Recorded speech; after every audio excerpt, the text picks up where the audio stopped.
কল্পনা করুন, মরুভূমির নিস্তব্ধতায় দাঁড়িয়ে আছে একটা পুরোপুরি মৃত গাছ। ফাটা গুড়ি, নগ্ন ডাল, যেন বহু বছর ধরে জীবনের কোনো ছোঁয়া পায়নি। এক গরিব মানুষ, নাবাহান, প্রতিদিন ভোরে সেখানে যায়। তার শেষ ফোঁটা পানি ঢেলে দেয় সেই মৃত গাছের গোড়ায়। 7 বছর ধরে গ্রামের সবাই তাকে পাগল বলে হাসে, মৃতের পানিদাতা বলে উপহাস করে। কিন্তু সে 1 ইঞ্চিও নড়ে না। তারপর আসে ভয়ঙ্কর খরা।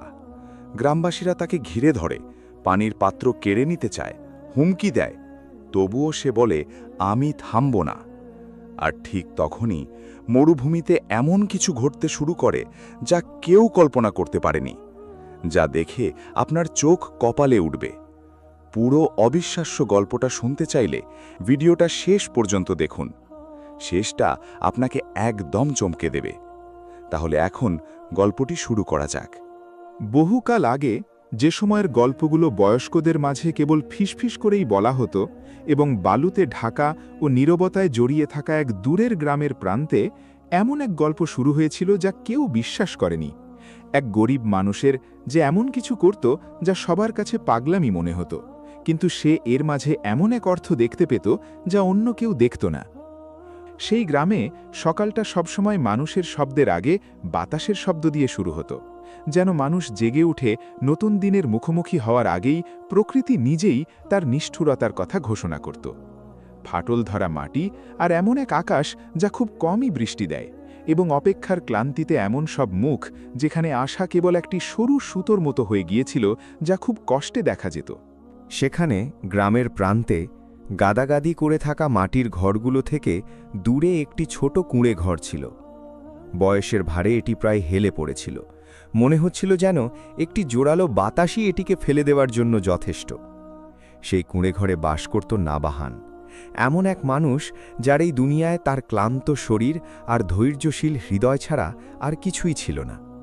তার চাষ করার মতো কোনো জমি ছিল না, নির্ভর করার মতো কোনো ব্যবসাও ছিল না।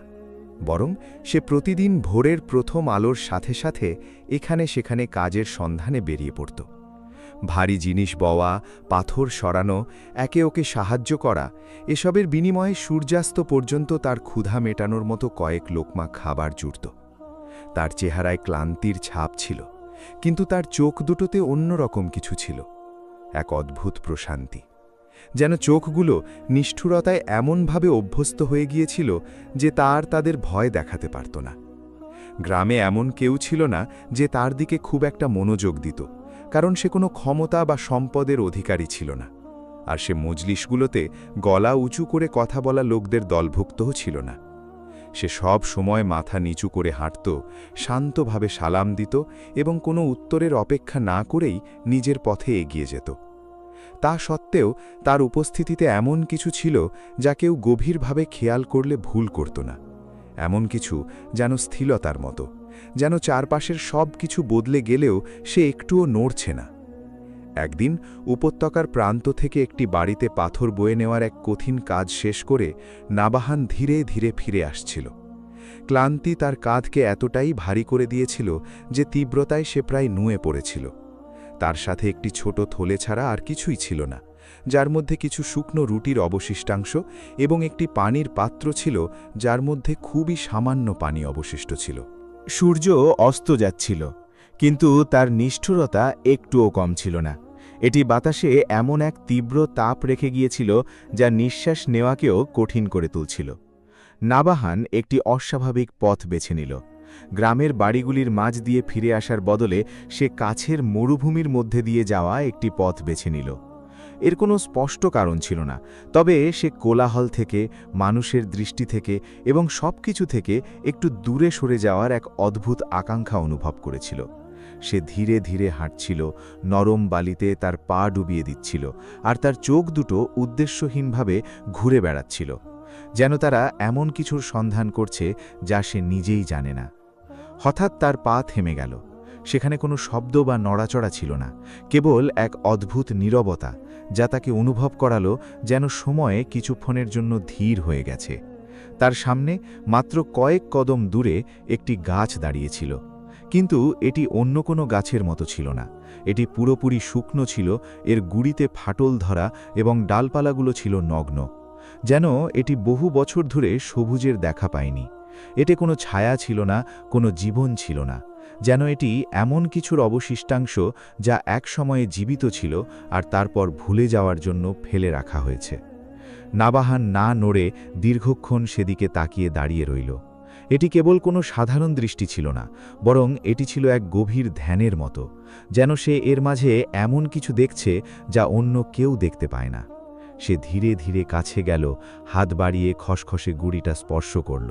সে এর শীতলতা ও শুষ্কতা অনুভব করল, যেন অনেক দিন ধরে এখান দিয়ে জীবনের কোনো ছোঁয়া পার হয়নি।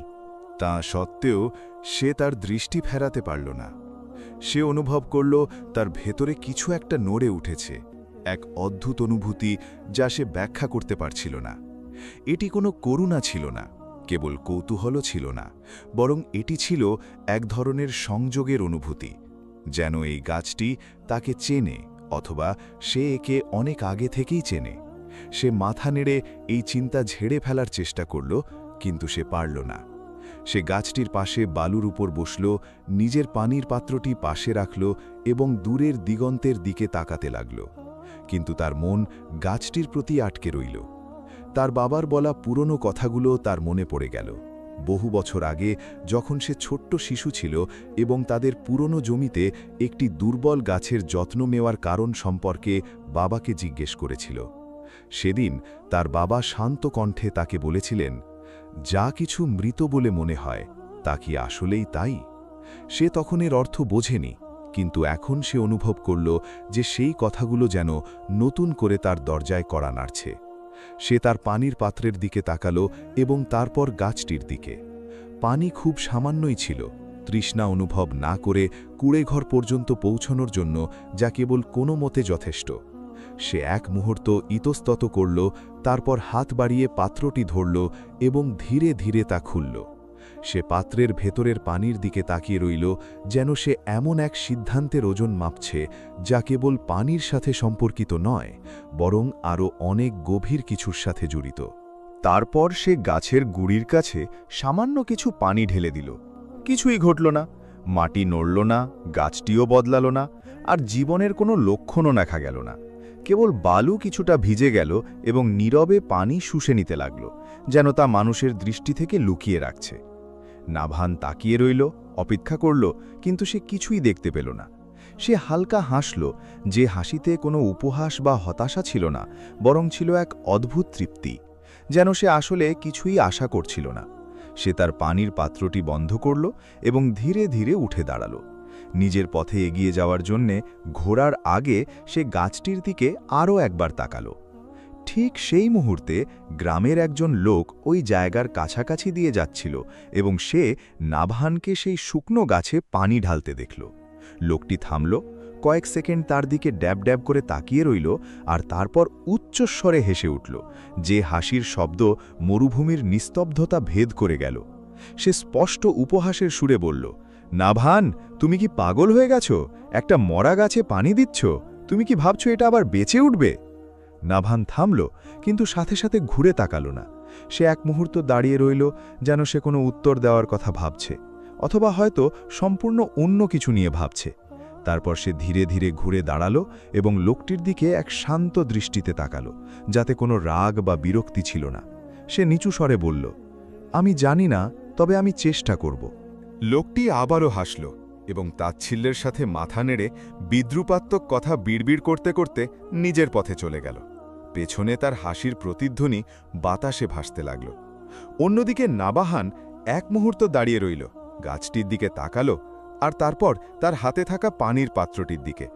সে কিছুই বলল না, কিন্তু সে তার ভেতরে একটি সিদ্ধান্ত নিয়ে ফেলেছিল, এমন একটি সিদ্ধান্ত যা অন্যদের কাছে বোধগম্য ছিল না, হয়তো তার নিজের কাছেও না। পরদিন সকালে সে তার অভ্যাস মতো খুব ভোরে ঘুম থেকে উঠল, নিজের পানির পাত্রটি হাতে নিল এবং মরুভূমির দিকে সেই একই পথ ধরল, যেন এমন কিছু শুরু হয়ে গেছিল যার থামবে না। ভোরের প্রথম আলোর রেখার সাথে সাথে নাবাহান জেগে উঠেছিল, বাতাস তার পরিচিত শব্দ দিয়ে কুঁড়েঘরের দরজাগুলোতে কড়া নাড়ার আগেই। সেই রাতে তার ঘুম গভীর ছিল না, তার মন সারাক্ষণ সেই অদ্ভুত দৃশ্যে আটকে ছিল যা সূর্যাস্তের সময় ঘটেছিল, যখন সে কোনো স্পষ্ট কারণ এবং ফলাফলের অপেক্ষা ছাড়াই শুকনো গাছের গুড়ির কাছে পানি ঢেলেছিল। তা সত্ত্বেও সে কোনো অনুশোচনা অনুভব করেনি, বরং প্রশান্তির মতো একটা হালকা অনুভূতি পেয়েছিল, যেন তার হৃদয় এই নির্মম দিনগুলোর মাঝে আঁকড়ে ধরার মতো একটি সহজ কাজ খুঁজে পেয়েছে। সে ধীরে ধীরে উঠে দাঁড়াল এবং তার কাছে জমানো সামান্য পানি দিয়ে মুখ ধুল। তারপর অভ্যাস মতো এক টুকরো শুকনো রুটি খেয়ে নিজের পানির পাত্রটি হাতে নিয়ে বেরিয়ে পড়ল। এবার সে সরাসরি কাজের বাজারে গেল না, বরং গতকাল যে পথ দিয়ে গিয়েছিল সেই একই পথ ধরল, যেন তার ভাবার কোনো প্রয়োজন ছিল না। তার পাগুলোই একা পথ চিনে নিয়েছিল। মরুভূমি তখন রহস্যজনকভাবে শান্ত ছিল। বালুর ওপর তার হালকা পায়ের ছাপ ছাড়া আর কোনো শব্দ ছিল না। প্রতিটি পদক্ষেপের সাথে সে ভেতরে এমন কিছু অনুভব করছিল যা তাকে এগিয়ে যাওয়ার জন্য তাগিদ দিচ্ছিল, যদিও তার কাছে এর কোনো সুস্পষ্ট ব্যাখ্যা ছিল না। গাছটির কাছে পৌঁছে সে গতকালের মতোই থামল এবং দীর্ঘক্ষণ সেটির দিকে তাকিয়ে রইল। কিছুই বদলায়নি। সেই ফাটল ধরা গুড়ি, সেই শুকনো ডালপালা এবং সেই একই নিস্তব্ধতা যা তাকে ঢেকে রেখেছিল, যেন এটি এক বিস্তৃত সময়ের অংশ। তথাপি নাভান কাছে গেল, নিজের পাত্রটি খুলল এবং গাছটির গুড়ির কাছে সামান্য পানি ঢেলে দিল, একই প্রশান্তির সাথে, কোনো তাড়া বা অপেক্ষা ছাড়াই। সে কয়েক মুহূর্ত গাছটির পাশে বসল, তারপর উঠে দাঁড়িয়ে চলে গেল। সে জানত না যে অর্থহীন মনে হওয়া এই সাধারণ কাজটি কয়েকদিনের মধ্যেই পুরো গ্রামের আলোচনার বিষয় হয়ে উঠবে। দিন কাটতে লাগল এবং নাভান প্রতিদিন সকালে একই কাজ পুনরাবৃত্তি করতে থাকল। খুব ভোরে ঘুম থেকে ওঠে, পানির পাত্র হাতে নেয়, গাছটির দিকে যায়, তাতে পানি দেয় এবং তারপর তার নিয়মিত কাজের সন্ধানে চলে যায়।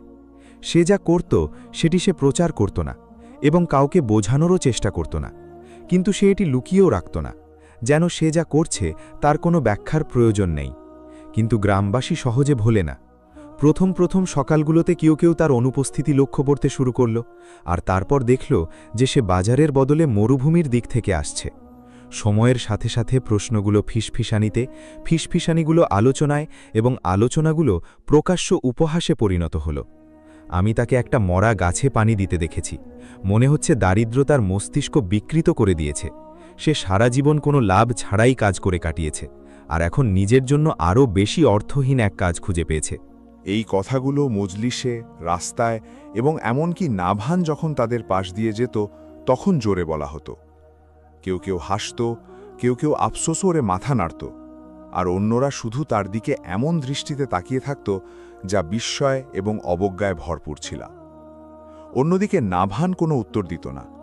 হ্যাঁ, সে শুনতে পেত, কিন্তু কথাগুলো তার পাশ দিয়ে চলে যেত, তার ভেতরে একটুও জায়গা পেত না। এর কারণ এই নয় যে সে কিছু অনুভব করত না, বরং সে এমনটা বেছে নিয়েছিল যাতে এই কথাগুলো তার ভেতরের পরিবর্তন ঘটাতে না পারে।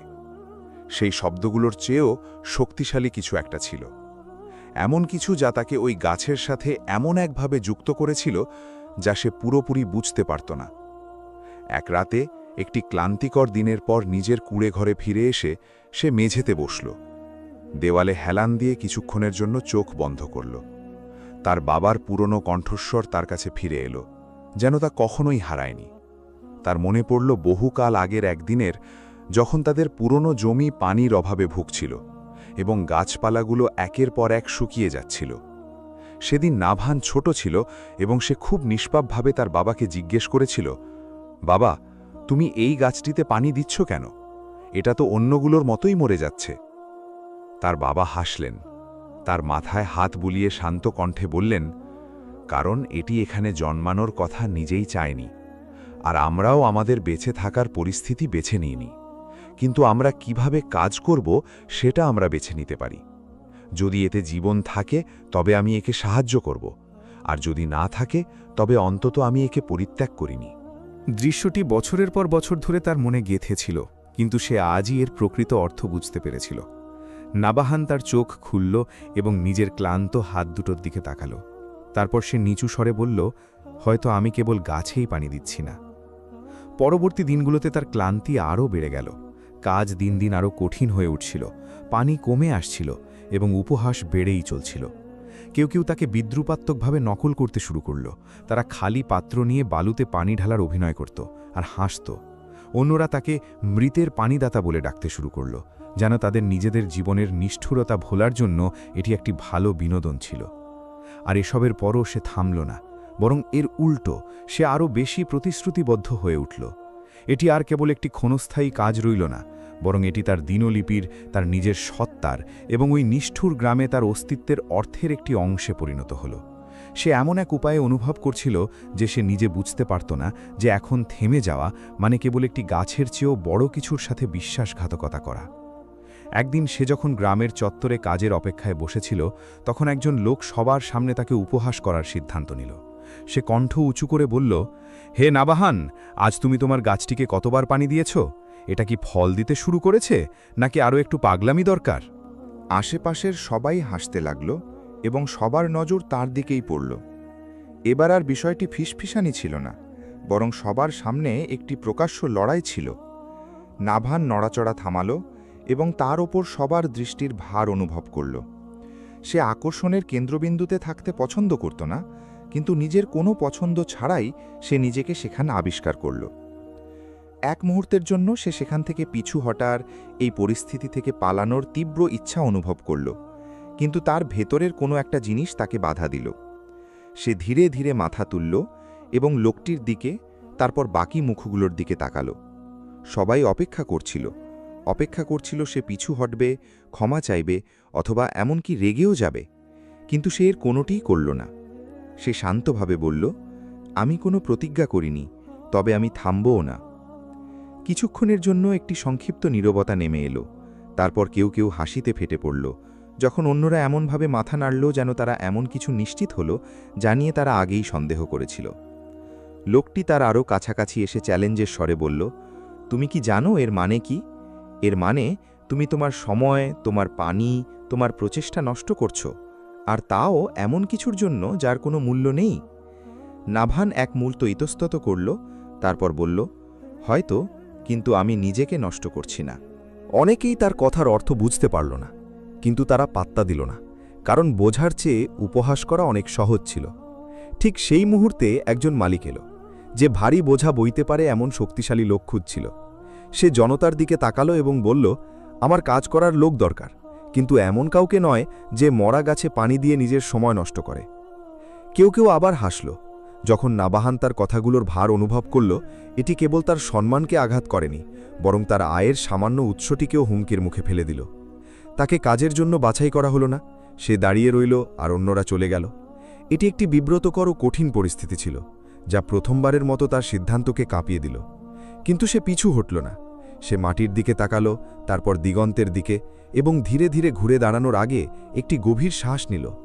সে মরুভূমির পথ ধরে সেই গাছের দিকে হাঁটা শুরু করল, যা একদমই বদলায়নি, কিন্তু সে অনুভব করছিল যে তার নিজের ভেতরে কিছু একটা বদলাতে শুরু করেছে। পরবর্তী দিনগুলোতে গ্রামের মানুষের উপহাস আর কেবল ক্ষণস্থায়ী শব্দ বা মজলিসের ফিসফিসানি হয়ে থাকল না, বরং এটি ধীরে ধীরে সকাল সন্ধ্যের স্বাভাবিক দৃশ্যের একটি অংশে পরিণত হল। নাভান যখন রাস্তা দিয়ে যেত, তখন সে পেছন থেকে হাসির শব্দ শুনতে পেত, যা হাসি দেওয়া মানুষগুলো লুকোনোর কোনো চেষ্টাই করত না। আর শিশুরাও তার নতুন ডাকনামটি আওড়াত, যা কেউ একজন ঠাট্টা করে এক মুহূর্তের পাগলামিতে তাকে দিয়েছিল, মৃতের পানিদাতা। কেবল ডাকনামটিই ছড়িয়ে পড়েনি, বরং মূল ধারণাটিও ছড়িয়ে পড়েছিল। সেই গরিব লোকটির ধারণা যে প্রতিদিন মরুভূমিতে হেঁটে যায় তার সামান্য পানিটুকু একটি প্রাণহীন গাছের ওপর নষ্ট করতে। কেউ কেউ এটিকে নিছক পাগলামি হিসেবে দেখত, কেউ কেউ এটিকে চরম সময়ের অপচয় বলে মনে করত, আর অন্যরা এতে হাসির খোরাক পেয়েছিল, যা তাদের নিজেদের জীবনের ভার হালকা করত। কিন্তু নাভান এই সব কিছুর পরেও তাদের প্রত্যাশা মতো ছিল না। শুরুতে সে এই উপহাসগুলো একটি ভারী নীরবতার সাথে গ্রহণ করত। কথাগুলো তার চারপাশে পড়ত, কিন্তু তাকে বিদ্ধ করতে পারত না। তারপর দিন যাওয়ার সাথে সাথে সেই কথাগুলো তাকে আর আটকাতেও পারল না। সে যেন সেগুলোতে অভ্যস্ত হয়ে গিয়েছিল, অথবা সে সেগুলোকে এমন এক গভীর স্থানে ফেলে এসেছিল যেখানে মানুষের কোলাহল পৌঁছতে পারে না। সে আগের মতোই সকালে ঘুম থেকে উঠত, নিজের পানির পাত্রটি হাতে নিত, গাছটির দিকে হেঁটে যেত, তাকে পানি দিত, আর তারপর ফিরে এসে নিজের দৈনন্দিন কাজের সন্ধান করত। কিন্তু একটা লুকানো বিষয় তার ভেতরে বদলে যাচ্ছিল, যা কেউ খেয়াল করেনি। সে আর আগের মতো পিঠ বাঁকিয়ে হাঁটত না এবং অন্যদের দৃষ্টির মুখোমুখি হলে মাথা তুলতে সে আর ইতস্তত করত না। তার ভেতরে একটা নতুন দৃঢ়তা তৈরি হচ্ছিল, যা সহজে দেখা যায় না, কিন্তু যে ভালোভাবে খেয়াল করবে তার কাছে এটি স্পষ্ট ছিল। একদিন যখন মরুভূমির পথে গ্রামের চত্বর পার হচ্ছিল, তখন একজন অচেনা লোক তার পাশ দিয়ে গেল, যাকে গ্রামের লোকেরা আগে কখনো দেখেনি। তার কাঁধে একটি ছোট ব্যাগ ছিল এবং তার পোশাক বলছিল যে সে এই জায়গার বাসিন্দা নয়। নাভানকে দেখে সে একটি মুহূর্তের জন্য থামল। তারপর নাভান যখন নিজের পথ ধরে হেঁটে যাচ্ছিল, তখন লোকটি তাকে দৃষ্টি দিয়ে অনুসরণ করল। অচেনা লোকটি কিছুক্ষণ থেমে রইল, তারপর সে দূর থেকে নাভানকে অনুসরণ করার সিদ্ধান্ত নিল। সে তার পেছন পেছন গ্রামের সীমানা পেরিয়ে বালি বিছানো সেই মরুভূমির দিকে গেল, যেখানে সেই শুকনো গাছটি দাঁড়িয়েছিল। সেখানে সে একটি ছোট পাথরের পেছনে লুকিয়ে নীরবে দেখতে লাগল। সে দেখল নাভান গাছটির কাছে যাচ্ছে, তার পানির পাত্র খুলছে এবং শান্তভাবে গুড়ির কাছে পানি ঢালছে। তারপর অভ্যাস মতো সে কিছুক্ষণ বসছে এবং উঠে ফিরে যাবার প্রস্তুতি নিচ্ছে।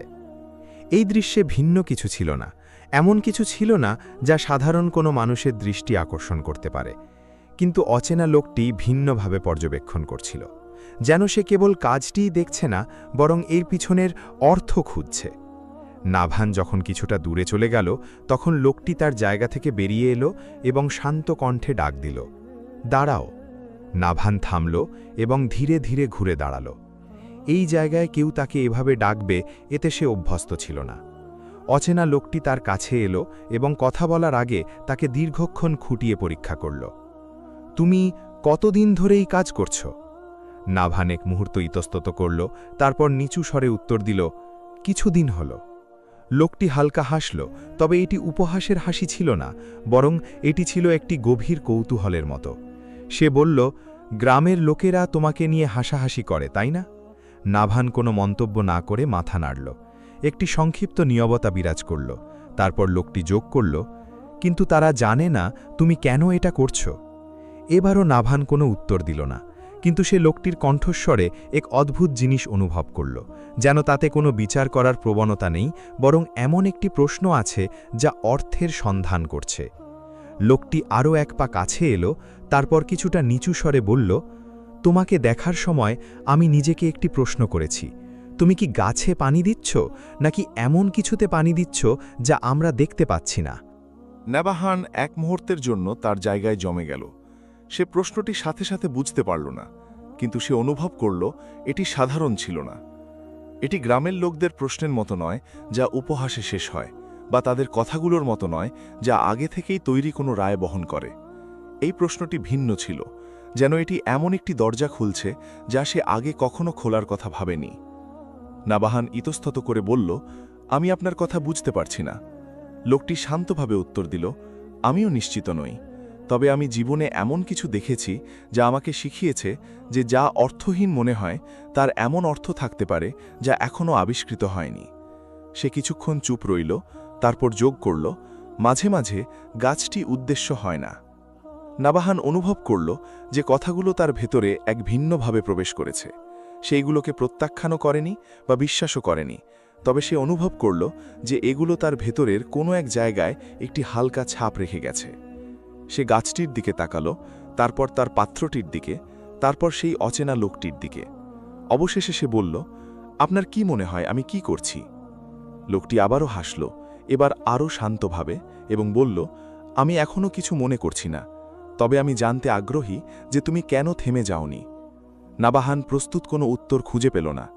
এই পথ শুরু করার পর এই প্রথমবারের মতো সে অনুভব করল যে প্রশ্নটি উত্তরের চেয়েও অনেক বড়। ঠিক সেই মুহূর্তে মরুভূমির ওপর দিয়ে একটি হালকা বাতাস বয়ে গেল, যা শুকনো গাছের গুড়ির চারপাশের বালুকে উড়িয়ে নিল, যেন তা নীরবে অপেক্ষা করা কোনো কিছুর ওপর দিয়ে যাচ্ছে। নাভান দীর্ঘক্ষণ সেটির দিকে তাকিয়ে রইল, তারপর তার দৃষ্টি অচেনা লোকটির দিকে ফিরিয়ে আনল, কিন্তু সে কোনো কথা বলল না। তার ভেতরে একটি ছোট জিনিস নড়তে শুরু করেছিল। এটি নিশ্চিত কিছু নয় বা পুরোপুরি সন্দেহও নয়, বরং এমন একটি প্রশ্নের শুরু যা আগে সেখানে ছিল না। আর সেই শুকনো গাছে পানি দেওয়া শুরু করার পর থেকে এই প্রথমবারের মতো সে পুরোপুরি নিশ্চিত ছিল না যে কেন সে এটি চালিয়ে যাচ্ছে। সেই অচেনা লোকটির সাথে দেখা হওয়ার পর থেকে নাবাহান আর আগের মতো সেই চিরচেনা অভ্যন্তরীণ নীরবতা নিয়ে মরুভূমি থেকে ফিরত না। সত্যি কথা বলতে তার হাঁটায় বা তার দৈনন্দিন অভ্যাসে কোনো পরিবর্তন আসেনি, কিন্তু সে অনুভব করছিল যে এক নতুন জিনিস তার চিন্তার মধ্যে প্রবেশ করছে, একটি প্রশ্নের মতো যা শান্ত হচ্ছে না, আমি যা করছি তা কি সঠিক? এই প্রশ্নটি তার ভেতরে এমনভাবে ঘুরে বেড়াতো যেন সে নিজে এটি চায়নি। এটি শুধু এ কারণে নয় যে সে সন্দেহ করতে শুরু করেছিল, বরং এ কারণে যে অন্য একজনের ভিন্নভাবে বিষয়টি উত্থাপন করা তাকে নিজেকে এমন এক কোণ থেকে দেখতে বাধ্য করেছিল যা সে আগে কখনো অভ্যস্ত ছিল না। সে এক শান্ত আত্মবিশ্বাস নিয়ে হাঁটত, এমনকি যদি সে পুরোপুরি বুঝতেও না পারত যে সে কি করছে। কিন্তু এখন তার সাথে পথে একটি ক্ষীণ কণ্ঠস্বর সঙ্গী হয়েছিল। তা সত্ত্বেও সে থামল না। সে অভ্যাস মতো ফজরের আগে ঘুম থেকে উঠত, তবে ক্লান্তি তার চেহারায় আরও স্পষ্টভাবে ফুটে উঠছিল। গ্রামে সে যে কাজ করত তার আগের মতো পর্যাপ্ত ছিল না। প্রতিযোগিতা বেড়ে গিয়েছিল, সুযোগ কমে আসছিল, এবং কিছু নিয়োগকর্তা তাদেরকেই পছন্দ করত যারা, যেমনটা তারা ব্যঙ্গ করে বলতো, নিজেদের সময় নষ্ট করে না। একদিন উপত্যকার প্রান্ত থেকে পাথর বয়ে আনার এক হাড় ভাঙা কাজ শেষ করার পর সে যে সামান্য পারিশ্রমিক পেয়েছিল তা দুদিনের খাবারের জন্যও যথেষ্ট ছিল না। সে গ্রামের ছোট্ট বাজারে দাঁড়িয়ে থাকা রুটির দিকে তাকালো, তারপর নিজের প্রায় খালি পানির পাত্রটির দিকে। সে এক মুহূর্ত ইতস্তত করল, তারপর পানি ছেড়ে রুটি কেনার সিদ্ধান্ত নিল। সে জানত এই সিদ্ধান্তের মানে একটি, আগামীকাল সে প্রায় খালি পাত্র নিয়ে গাছটির কাছে যাবে। কিন্তু তার ভেতরে পিছু হটার কোনো চিন্তা ছিল না। সে রাতে সে তার জরাজীর্ণ কুঁড়ে ঘরে বসে ধীরে ধীরে খাচ্ছিল, যখন তার চিন্তাভাবনা অনেক দূরে ছিল। সে আর কেবল উপহাস বা মানুষের দেওয়া ডাকনাম নিয়ে ভাবছিল না। সে পুরো পথটি নিয়ে, কারণ নিয়ে এবং সেই শুরুর কথা ভাবছিল, যা ঠিক কখন শুরু হয়েছিল সে নিজেও জানে না। তার বাবার মুখটি আবার মনে পড়ে গেল, আর তার সেই কথাগুলো যা সে ছোটবেলায় বুঝতে পারেনি। সেই কথাগুলো কেবল একটি উপদেশ ছিল না, বরং মনে হচ্ছিল সেগুলো তার ভেতরে এমন কিছু রোপণ করেছিল যা এখন ছাড়া আগে কখনো পুরোপুরি বোঝা যায়নি, যে একটি কাজের মূল্যায়ন সবসময় তার তাৎক্ষণিক ফলাফল দিয়ে করা যায় না। কিন্তু প্রশ্নটি ফিরে আসত, আর যদি এই সব কিছুই ভুল হয়? পরের দিন সকালে সে তার পাত্রটি তুলে নিল, যা স্বাভাবিকের চেয়ে হালকা ছিল, এবং মরুভূমির দিকে হাঁটা শুরু করল। এত ভোরে গ্রামের কোনো লোক তার পথে ছিল না, যেন সবাই তাকে তার পাগলামি নিয়ে একা ছেড়ে দেওয়ার সিদ্ধান্ত নিয়েছিল, যেমনটা তারা বলতো। সে হাঁটছিল, আর তার পায়ের নিচের বালিগুলো স্বাভাবিকের চেয়ে বেশি কঠিন মনে হচ্ছিল। এটা এই জন্য নয় যে বালি বদলে গিয়েছিল, বরং এই জন্য যে সে এখন নিজে যা করছে তার ভার সম্পর্কে আরও বেশি সচেতন হয়ে উঠেছিল। সে গাছটির কাছে পৌঁছল এবং দীর্ঘক্ষণ সেটির সামনে দাঁড়িয়ে রইল, যেন সে এর কাছ থেকে কোনো উত্তরের অপেক্ষায় আছে। কিন্তু এটি তার অভ্যাস মতো কিছুই বলল না। সে তার পাত্রটি খুলল এবং গাছের গুড়ির কাছে বাকি পানিটুকু ঢেলে দিল।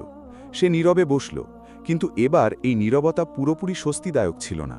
তার ভেতরে আরেকটি প্রশ্ন ঘুরপাক খাচ্ছিল, আর কতদিন? সে যখন নিজের চিন্তায় মগ্ন ছিল, তখন তার পেছনে মৃদু পায়ের শব্দ শুনতে পেল।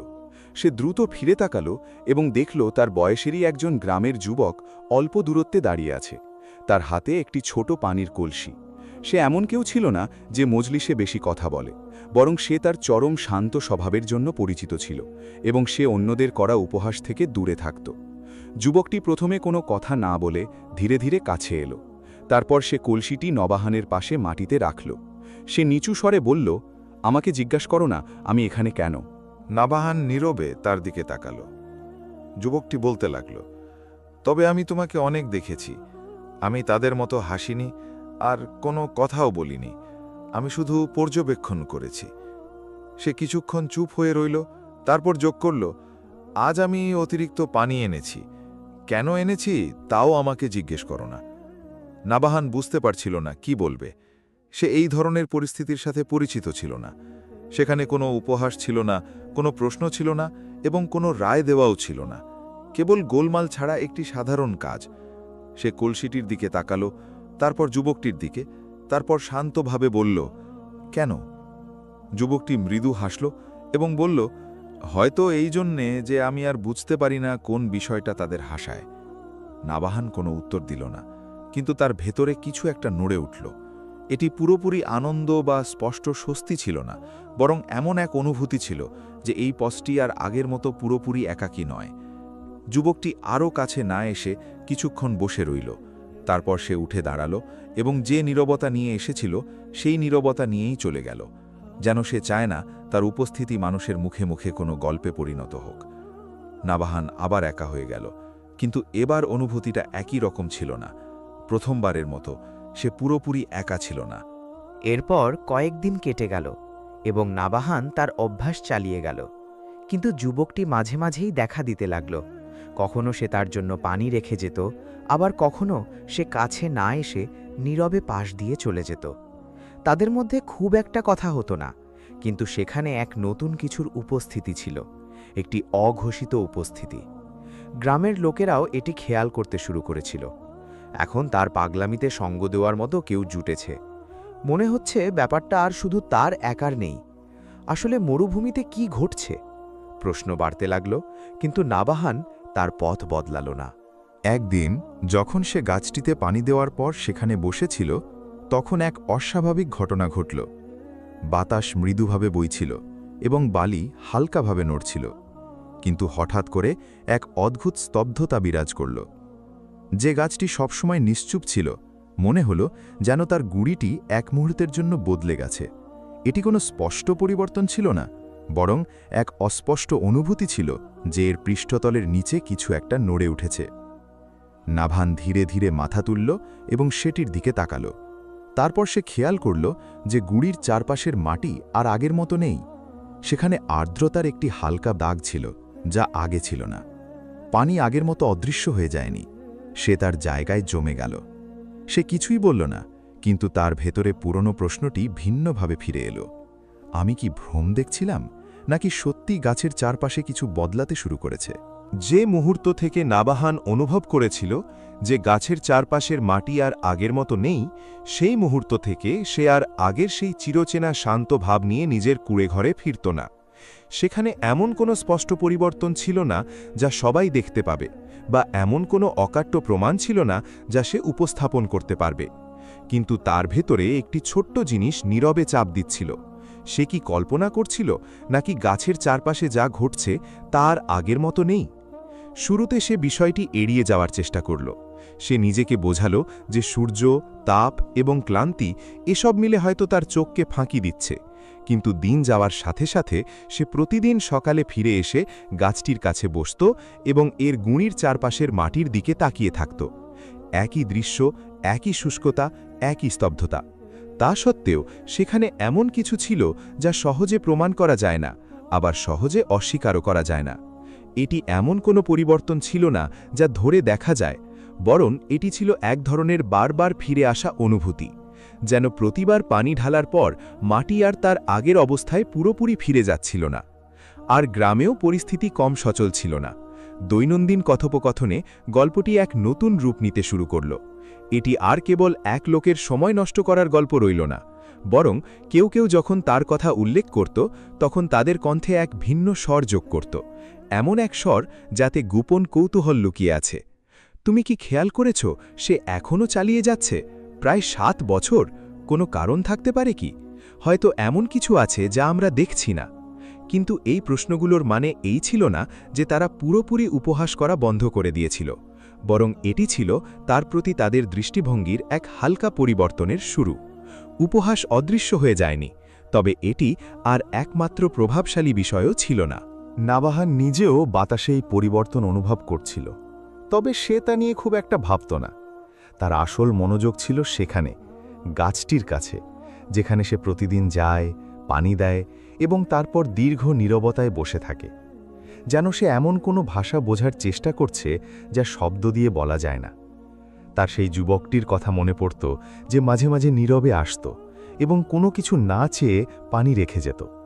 মানুষের সামনে সেই সমর্থন স্পষ্ট ছিল না, কিন্তু নাবাহানকে এটুকু বোঝাতে তা যথেষ্ট ছিল যে তার পথটি আর পুরোপুরি একাকী নয়। তা সত্ত্বেও তার ভেতরের দ্বন্দ্ব বাড়ছিল। যতবার সে গ্রামের মানুষের দৃষ্টি দেখত, যতবার সে তাদের মন্তব্য শুনত, যতবার সে কোনো স্পষ্ট ফলাফল ছাড়া পার হয়ে যাওয়া দিনগুলোর ভার অনুভব করত, ততবারই প্রশ্নটি আরও শক্তভাবে ফিরে আসত যে আর কতদিন? একদিন যখন সে মরুভূমির পথে যাচ্ছিল তখন সে একদল লোককে পাশ দিয়ে গেল যারা জোরে জোরে কথা বলছিল। তাকে দেখে তাদের একজন থামল এবং হালকা বিদ্রূপের হাসি হেসে বলল, এই যে সে আবার তার মরা স্বপ্নে পানি দিতে যাচ্ছে। কেউ কেউ হাসল, কিন্তু এবার হাসির ধরন আগের মতো ছিল না। এটি কম তীব্র ছিল, কম দলবদ্ধ ছিল, যেন তাদের ভেতরের কোনো একটা জিনিস স্বীকার না করেই দ্বিধাগ্রস্ত হয়ে পড়েছিল। নাবাহান কোনো উত্তর দিল না। সে এক মুহূর্ত তাদের দিকে তাকালো, তারপর নিজের পথে এগিয়ে গেল। কিন্তু কথাগুলো এবার আগের চেয়ে অনেক বেশি সময় ধরে তার ভেতরে রয়ে গেল। সে গাছটির কাছে পৌঁছল, বসল এবং অভ্যাস মতো পানি ঢালল। কিন্তু সে দীর্ঘক্ষণ বসে থাকল না। এবার সে দ্রুত উঠে দাঁড়াল এবং সে ভিন্ন চোখে মাটির দিকে লক্ষ্য করতে শুরু করল। নাবাহান গুণীর আরও কাছে গেল, হাঁটুর ওপর ভর করে বসল এবং নিজের আঙুল দিয়ে মাটি স্পর্শ করতে লাগল। সে একটি স্পষ্ট পার্থক্য খোঁজার চেষ্টা করছিল, এমন কিছু যা তাকে প্রমাণ দেবে যে তার অনুভূতি কেবল কোনো ভ্রম নয়। আর যখন সে এমন গভীরভাবে মনোযোগ দিচ্ছিল, তখন সে তার পেছনে পায়ের শব্দ শুনতে পেল। সে সাথে সাথে ফিরে তাকালো না। সে বুঝতে পেরেছিল কেউ একজন কাছে আসছে।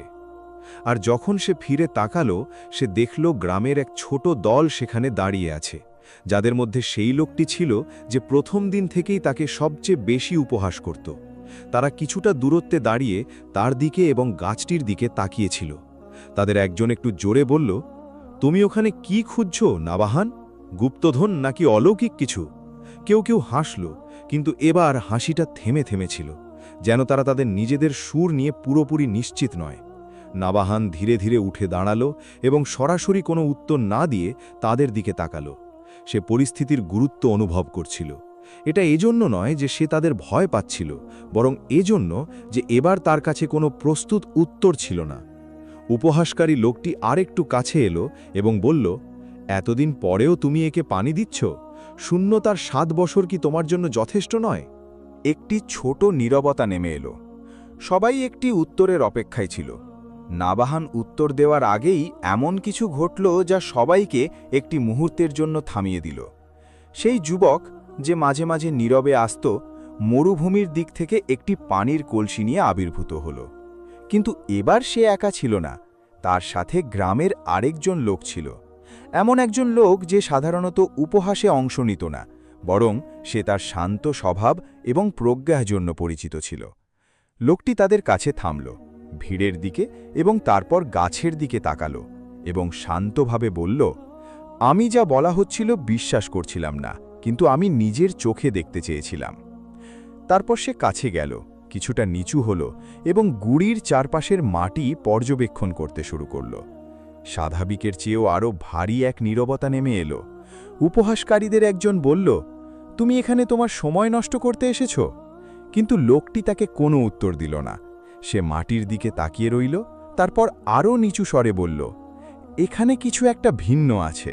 আমি নিশ্চিত করে বলতে পারছি না, কিন্তু এটি আগের মতো নয়। অনেকেই তার কথা বুঝতে পারল না, কিন্তু এই লোকটি থেকে কথাটি আসার কারণে পরিস্থিতি বদলে গেল। এটি আর কোনো রসিকতা ছিল না, আর এটি আর কোনো নিখুঁত উপহাসও ছিল না। নাবাহান নীরবে দাঁড়িয়ে দৃশ্যটি দেখছিল। প্রথমবারের মতো সে কেবল উপহাসের দৃষ্টির মুখোমুখি একাই ছিল না, বরং সেখানে এমন একজনও ছিল যে ভিন্ন চোখে দেখতে শুরু করেছিল, যদিও তা সতর্কতার সাথে। কিন্তু তা সত্ত্বেও কেউ বলেনি যে কোনো অলৌকিক ঘটনা ঘটেছে, আর কেউ বলেনি যে সত্যি সত্যিই কিছু হয়ে গেছে। সবকিছু তখনও সন্দেহ আর সূচনার মধ্যবর্তী এক ধূসর অঞ্চলে আটকে ছিল। আর যখন লোকেরা সেখানে দাঁড়িয়েছিল এবং সবার চোখ গাছের দিকে নিবদ্ধ ছিল, তখন নাবাহানের ভেতরে এক অদ্ভুত অনুভূতি বোধ করল। এটি কোনো বিজয় ছিল না বা কোনো হতাশাও ছিল না, বরং এটি ছিল সম্পূর্ণ এক নতুন অনুভূতি। যে পথটি শুরুতে পাগলামি বলে মনে হয়েছিল, তার সবার চোখে আগের মতো পাগলামি মনে হচ্ছে না। কিন্তু সেই প্রশ্ন যা তাকে কখনো ছাড়েনি, আবার নতুন করে ফিসফিস করতে লাগল। যদি সত্যিই কিছু ঘটতে থাকে, তাহলে তা এখনও স্পষ্টভাবে প্রকাশ পাচ্ছে না কেন? দিন গড়ানোর সাথে সাথে গ্রামের খরা আর কেবল মজলিসে মানুষের আলোচনার বিষয় রইল না, বরং এটি এমন এক বাস্তবে পরিণত হল যা প্রতিটি বাড়ি, প্রতিটি মুখ এবং প্রতিটি রাস্তার ওপর চাপ দিচ্ছিল। যে আকাশ আগে বৃষ্টি দিতে কৃপণতা করত তা এখন আরও বেশি নিষ্ঠুর হয়ে উঠেছিল, যেন সে সিদ্ধান্ত নিয়েছিল যে এই ভূমির জন্য সে তার পানি পুরোপুরি আটকে রাখবে। মাটি আরও বেশি ফাটতে শুরু করেছিল, মনে হচ্ছিল যেন সে নীরবে গোঙাচ্ছে, যা কেবল তার ওপর দিয়ে হেঁটে যাওয়া মানুষই শুনতে পায়। এই নিষ্ঠুর পরিস্থিতিতে গ্রামটি বদলে যাচ্ছিল। মুখগুলো আরও বেশি উদ্বিগ্ন হয়ে উঠছিল, কণ্ঠস্বরগুলো আরও বেশি কর্কশ হচ্ছিল, এবং যে ধৈর্য কিছু মানুষকে আলাদা করে রাখত তা ধীরে ধীরে ক্ষয়ে আসছিল। পানি অন্য যে কোনো কিছুর চেয়ে বেশি মূল্যবান হয়ে উঠল, এবং এর সন্ধান করা সবার প্রধান কাজে পরিণত হল। আর এই সব কিছুর মাঝেও নাবাহান প্রতিদিন সকালে তার সেই একই পথে হেঁটে যাচ্ছিল। সে তার পানির পাত্রটি বহন করত, মরুভূমির দিকে হাঁটত এবং গাছটিতে পানি দিত। তার অভ্যেসে কোনো পরিবর্তন আসেনি, কিন্তু তার চারপাশের পৃথিবী আর আগের মতো ছিল না।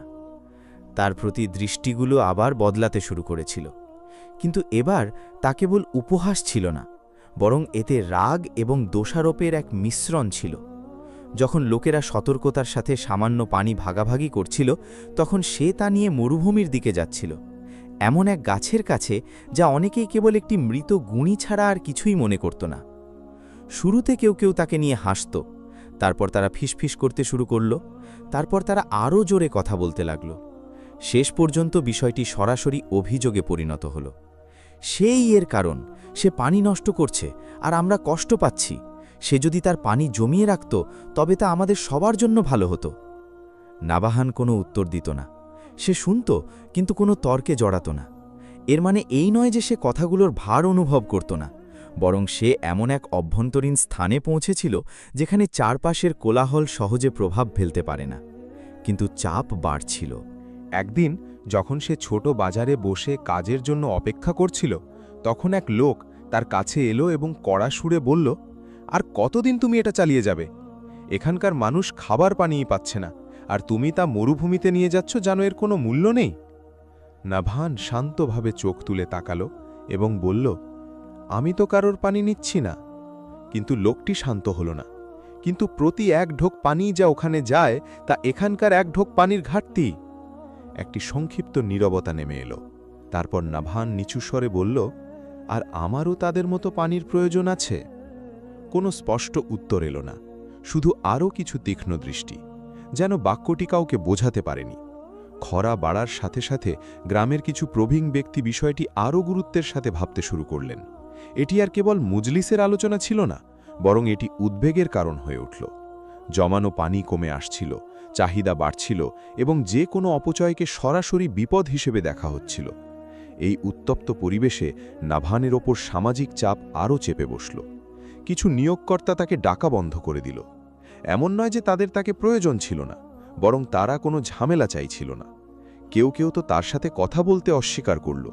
সে যখন কিছু রাস্তা দিয়ে যেত, তখন সে অনুভব করত তার হাঁটার আগেই নীরবতা নেমে আসছে। তার অস্তিত্বই কিছু নির্দিষ্ট মুহূর্তে অনাকাঙ্ক্ষিত হয়ে পড়েছিল। তা সত্ত্বেও সে গাছের দিকে যাওয়ার পথ বদলাল না, বরং উল্টো দিকে মনে হচ্ছিল সে আগের চেয়ে অনেক বেশি স্থির। প্রতিটি বাইরের চাপ তাকে তার কাজের সাথে আরও শক্তভাবে জড়িয়ে ধরছিল, যদিও সে এটি ব্যাখ্যা করতে পারছিল না। এক সকালে সে অভ্যাসমতো বেরিয়ে এলো, কিন্তু পরিবেশটা ভিন্ন ছিল।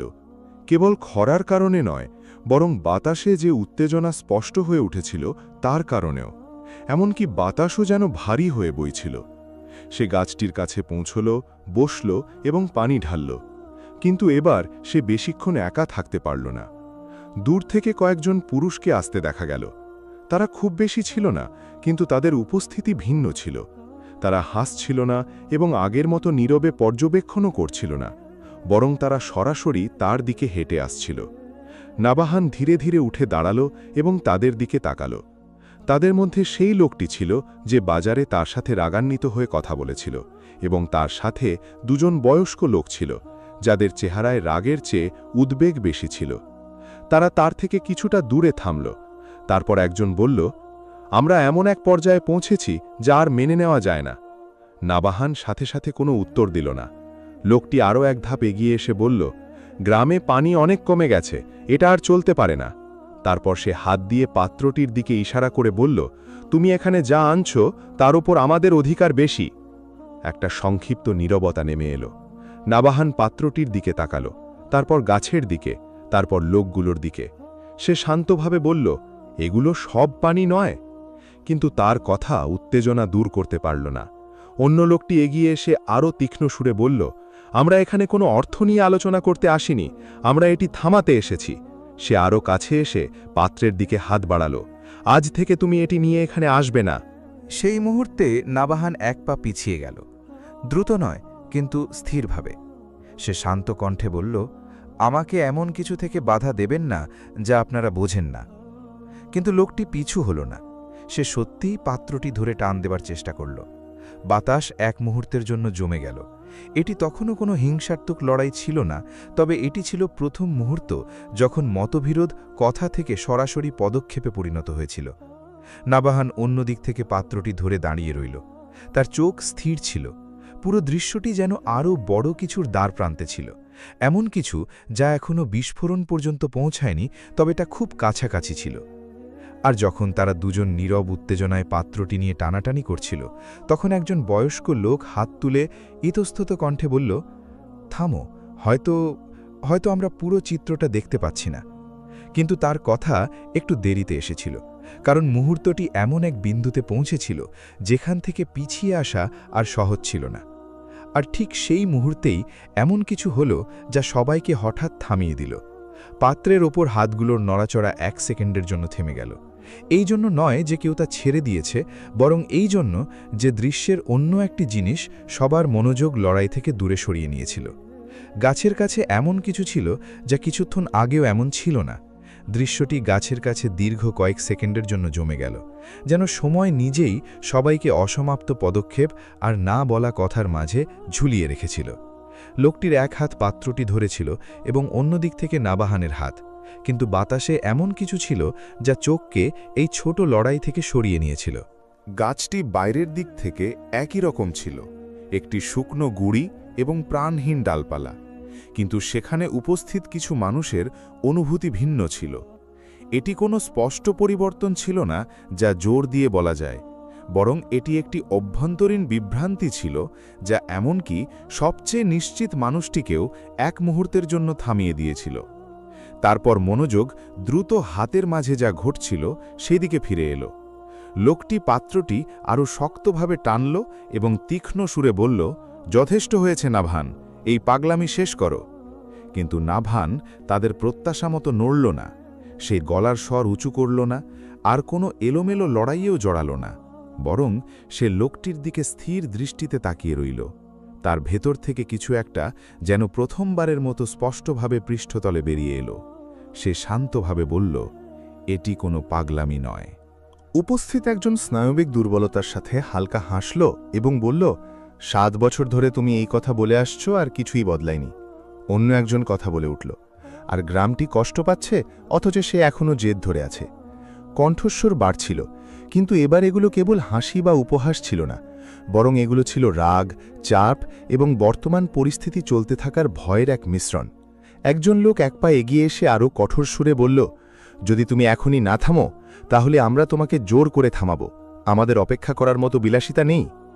তার কথার পর একটি সংক্ষিপ্ত নীরবতা বিরাজ করল, এবং এখানেই নাভানের মধ্যে ভিন্ন কিছু হল। সে আর সেই নীরব মানুষটি নয় যে মাথা নিচু করে হাঁটে, বা সেই মানুষটিও নয় যে কোনো উত্তর না দিয়ে কেবল উপহাস সহ্য করে। প্রথমবারের মতো সে তার কণ্ঠস্বর স্পষ্ট করে তুলল। এটি কোনো চিৎকার ছিল না, বরং এটি ছিল এমন এক দৃঢ়তা যা মানুষ তার থেকে অপেক্ষা করেনি। সে বলল, আপনারা শুধু দেখছেন পানি অপচয় হচ্ছে, কিন্তু আপনারা শুধু তাই দেখেন যা আপনাদের চোখের সামনে আছে। তার কণ্ঠস্বরে কেউ কেউ এক মুহূর্তের জন্য বিভ্রান্ত হল, যেন তারা এই পরিবর্তনের প্রত্যাশা করেনি। নাভান অবিচল থেকে বলল, আমি কারোর থেকে কিছু নিচ্ছি না, আর কাউকে ব্যবহারও করছি না। আমি এমন একটি কাজ বেছে নিয়েছি যা আমি বিশ্বাস করি। যে লোকটি পাত্রটি ধরেছিল সে এগিয়ে এসে বলল, তুমি এতে বিশ্বাস করো? এখানকার ক্ষুধার্তদের তো বিশ্বাস খাওয়াতে পারবে না। সে পাত্রটি কিছুটা টানল, কিন্তু নাবাহান সেটি আরও শক্ত করে ধরে রাখল। সে কিছুটা নরম কিন্তু গভীর স্বরে বলল, আর উপহাসও তা পারে না। লোকটি এক মুহূর্ত থামল। এই বাক্যটি খুব উচ্চস্বরে ছিল না, কিন্তু এটি জনতার একটি সংবেদনশীল জায়গায় আঘাত করেছিল। এটি কেবল কোনো আত্মরক্ষা ছিল না, বরং এটি ছিল এক অস্বস্তিকর আয়নার মতো। একজন বয়স্ক লোক কাছে এসে একটু নরম স্বরে বলল, হে নাবাহান, আমরা তোমাকে ঘৃণা করি না, কিন্তু পরিস্থিতি অসহনীয় হয়ে উঠেছে। মানুষ তৃষ্ণার্থ, আর পানি প্রতিদিনই কমছে। নাবাহান তার দিকে শান্তভাবে তাকালো এবং বলল, আমিও তা দেখছি। তারপর সে যোগ করল, কিন্তু আমাদের থেমে যাওয়ার মানে এই নয় যে গাছটির কোনো অর্থ নেই। এর অর্থ হলো এই যে আমরা এখনও তা বুঝতে পারিনি। এই উত্তর অনেকেরই পছন্দ হলো না, কিন্তু এটি উপেক্ষা করাও সহজ ছিল না। সেই মুহূর্তে যে লোকটি পাত্রটি ধরেছিল সে আরও শক্তভাবে টান দিল এবং প্রায় এটি পুরোটাই ছিনিয়ে নিতে চাইল। কিন্তু নাবাহান তা ছাড়ল না, হিংস্রভাবে নয়, বরং এক আশ্চর্য স্থিরতার সাথে, যেন সে প্রথমবারের মতো কেবল কোনো বস্তুগত জিনিসের জন্য লড়াই করছে না, বরং একটি অভ্যন্তরীণ সিদ্ধান্তের জন্য লড়াই করছে যা তার অংশে পরিণত হয়েছিল। গ্রামের একজন যুবক এগিয়ে এসে ইতস্তত কণ্ঠে বলল, তাকে ছেড়ে দিন, অন্তত তার কথা শুনি। কিন্তু অন্য একজন দ্রুত তাকে উত্তর দিল, আমরা 7 বছর ধরে শুনছি। উত্তেজনা বাড়ছিল, আর কণ্ঠস্বরের মাঝখানে নাভান মাঝখানে দাঁড়িয়েছিল। সে তাদের মুখোমুখি কোনো শত্রু হিসেবে নয়, বরং এমন এক ব্যক্তি হিসেবে যাকে প্রথমবারের মতো নিজেকে ব্যাখ্যা করতে বাধ্য করা হচ্ছিল। সে একটি গভীর শ্বাস নিল, তারপর বলল, যখন আমি শুরু করেছিলাম আমি আপনাদের বিশ্বাস করতে বলিনি, আমি কোনো সমর্থনও চাইনি, আর আপনাদের কোনো ফলাফলের জন্য অপেক্ষা করতেও বলিনি। সে গাছের দিকে এক মুহূর্ত তাকালো, তারপর তাদের দিকে ফিরে বলল, আমি কেবল যা করেছি তা হলো আমি এমন কিছু ছেড়ে দিইনি যা মৃত মনে হয়েছিল। নীরবতা নেমে এলো। এটি কোনো সম্মতির নীরবতা ছিল না, কিন্তু এটি এবার শোনার নীরবতা ছিল। যে লোকটি পাত্রটি ধরেছিল সে তার মুষ্টি কিছুটা হালকা করল, কিন্তু তা ছাড়ল না। তারপর সে একটু কম তীক্ষ্ণ সুরে বলল, আর যদি তুমি ভুল হও তাহলে? নাভান এক মুহূর্তের জন্য থামল। এই প্রশ্নটি ভিন্ন ছিল। এটি কোনো অভিযোগ ছিল না, বরং একটি ভারী সম্ভাবনা ছিল। সে মাটির দিকে তাকালো, তারপর গাছের দিকে, তারপর পাত্রটির দিকে, আর তার ভেতরে শুরুর থেকে এই প্রথমবারের মতো উত্তরটি প্রস্তুত ছিল না। কয়েক সেকেন্ড পার হয়ে গেল, যা স্বাভাবিকের চেয়ে অনেক দীর্ঘ মনে হচ্ছিল। তারপর সে নিচু কিন্তু স্পষ্ট স্বরে বলল, যদি আমি ভুল করে থাকি তবে আমি কেবল আমার সময় হারিয়েছি। সে তাদের দিকে সরাসরি তাকিয়ে বলল, কিন্তু আমি নিজেকে হারাইনি। এক ভারী নিস্তব্ধতা জায়গাটিতে বিরাজ করল। কিছু মুখ বুঝতে পারল না, কিছু মুখ ইতস্তত করতে লাগল, আর অন্যরা তখনও রেগেছিল। কিন্তু আলোচনার প্রকৃতির মধ্যেই কিছু একটা বদলে গেল। এটি আর কেবল থামা বা চালিয়ে যাওয়ার বিষয় রইল না, বরং এটি তার চেয়েও দীর্ঘ কিছু হয়ে উঠল। সেই মুহূর্তে যে লোকটি পাত্রটি ধরেছিল সে তার হাত কিছুটা আলগা করল এবং বলল, আমাদের একটি সিদ্ধান্ত দরকার। এটি এভাবে অনির্দিষ্টকালের জন্য চলতে পারে না। একজন বয়স্ক লোক এগিয়ে এসে বলল, হয় তুমি এখনই থামো, অথবা এর পর যা হবে তার দায়ভার তোমাকে নিতে হবে। সবাই নাভানের দিকে তাকালো। সেখানে আর কোনো হাসি বা উপহাস ছিল না, কেবল অপেক্ষা ছিল। নাভান গাছের দিকে শেষবারের মতো তাকালো। বাইরের পৃথিবীতে কোনো স্পষ্ট উত্তর ছিল না, কোনো নিশ্চয়তা ছিল না, কোনো অকাট্য প্রমাণও ছিল না, কিন্তু তার ভেতরে এমন একটি জিনিস ছিল যা সব সন্দেহ সত্ত্বেও নিজেকে প্রতিষ্ঠিত করতে শুরু করেছিল। সে একটি গভীর শ্বাস নিল, তারপর শান্তভাবে বলল, আমি এখন থামব না। এবার আরও দীর্ঘ নীরবতা নেমে এলো। এটি কোনো বিজয় ছিল না, আর এটি কোনো উচ্চকণ্ঠের চ্যালেঞ্জ ঘোষণাও ছিল না, বরং এটি ছিল এক বিশাল চাপের মুখে নেওয়া এক কঠিন সিদ্ধান্ত। কেউ কেউ রাগে মাথা নাড়ল, কেউ কেউ উদ্বেগের সাথে তাকালো, আর অন্যরা ধীরে ধীরে পিছু হটতে শুরু করল, যেন এই সিদ্ধান্ত কাউকে পুরোপুরি সন্তুষ্ট করতে পারেনি। যে লোকটি পাত্রটি ধরেছিল সে অবশেষে কোনো কথা না বলেই তা ছেড়ে দিল। তারপর সে ঘুরে দূরে চলে গেল। নাভান আবার একা গাছের সামনে দাঁড়িয়ে রইল, কিন্তু এবার স্বস্তিটা আগের মতো ছিল না, কারণ সবাই চলে যাওয়ার পরও সেখানে এমন কিছু ছিল যা চলে যায়নি, সিদ্ধান্তের ভার। মরুভূমিতে আবার শান্তি ফিরে এলে নাভান গুড়ির কাছে বসল এবং তার পাত্রটি পাশে রাখল। দীর্ঘ সময়ের মধ্যে এই প্রথমবারের মতো সে কেবল গাছের কথা ভাবছিল না, বরং সে সেই পথের কথা ভাবছিল যে পথ সে বেছে নিয়েছে এবং যেখান থেকে সহজে ফেরার আর কোনো উপায় নেই।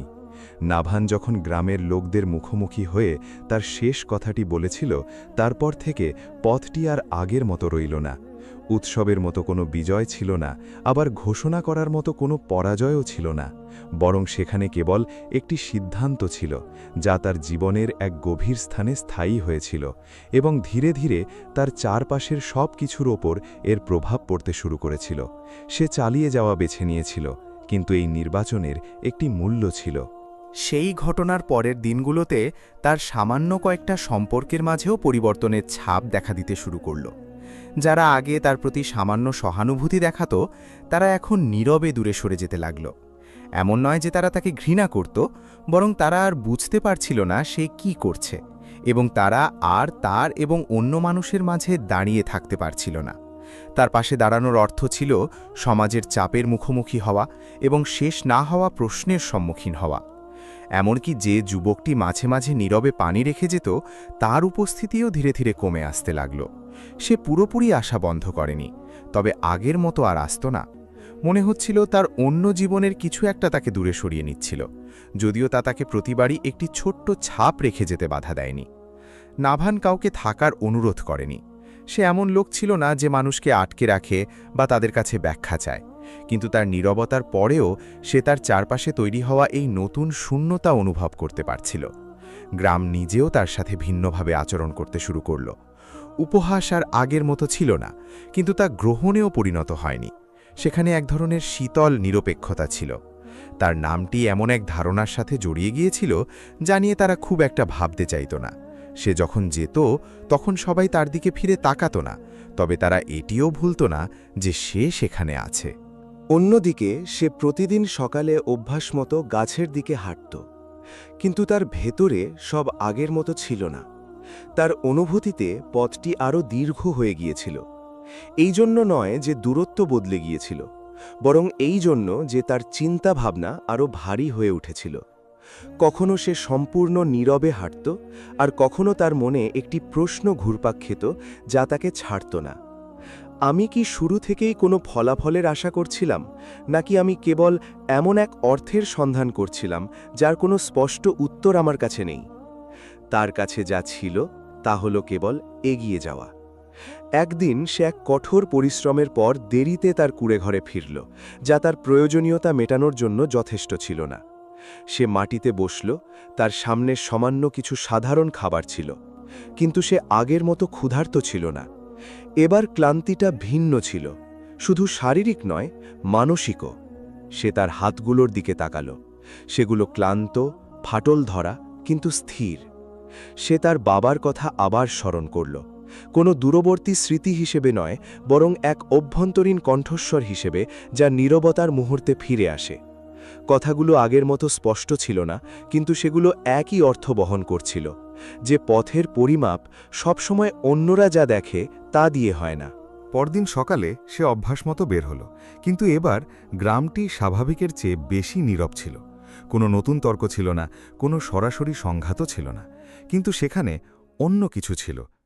গেয়াব, অর্থাৎ অনুপস্থিতি। সেই মুখগুলোর অনুপস্থিতি যারা তাকে পর্যবেক্ষণ করত বা তার সম্পর্কে কথা বলত। মনে হচ্ছিল সবাই তাকে এক আলাদা পথে ছেড়ে দেওয়ার সিদ্ধান্ত নিয়েছে। তারা যে একমত হয়েছিল তা নয়, বরং তারা আলোচনা করতে করতে ক্লান্ত হয়ে পড়েছিল।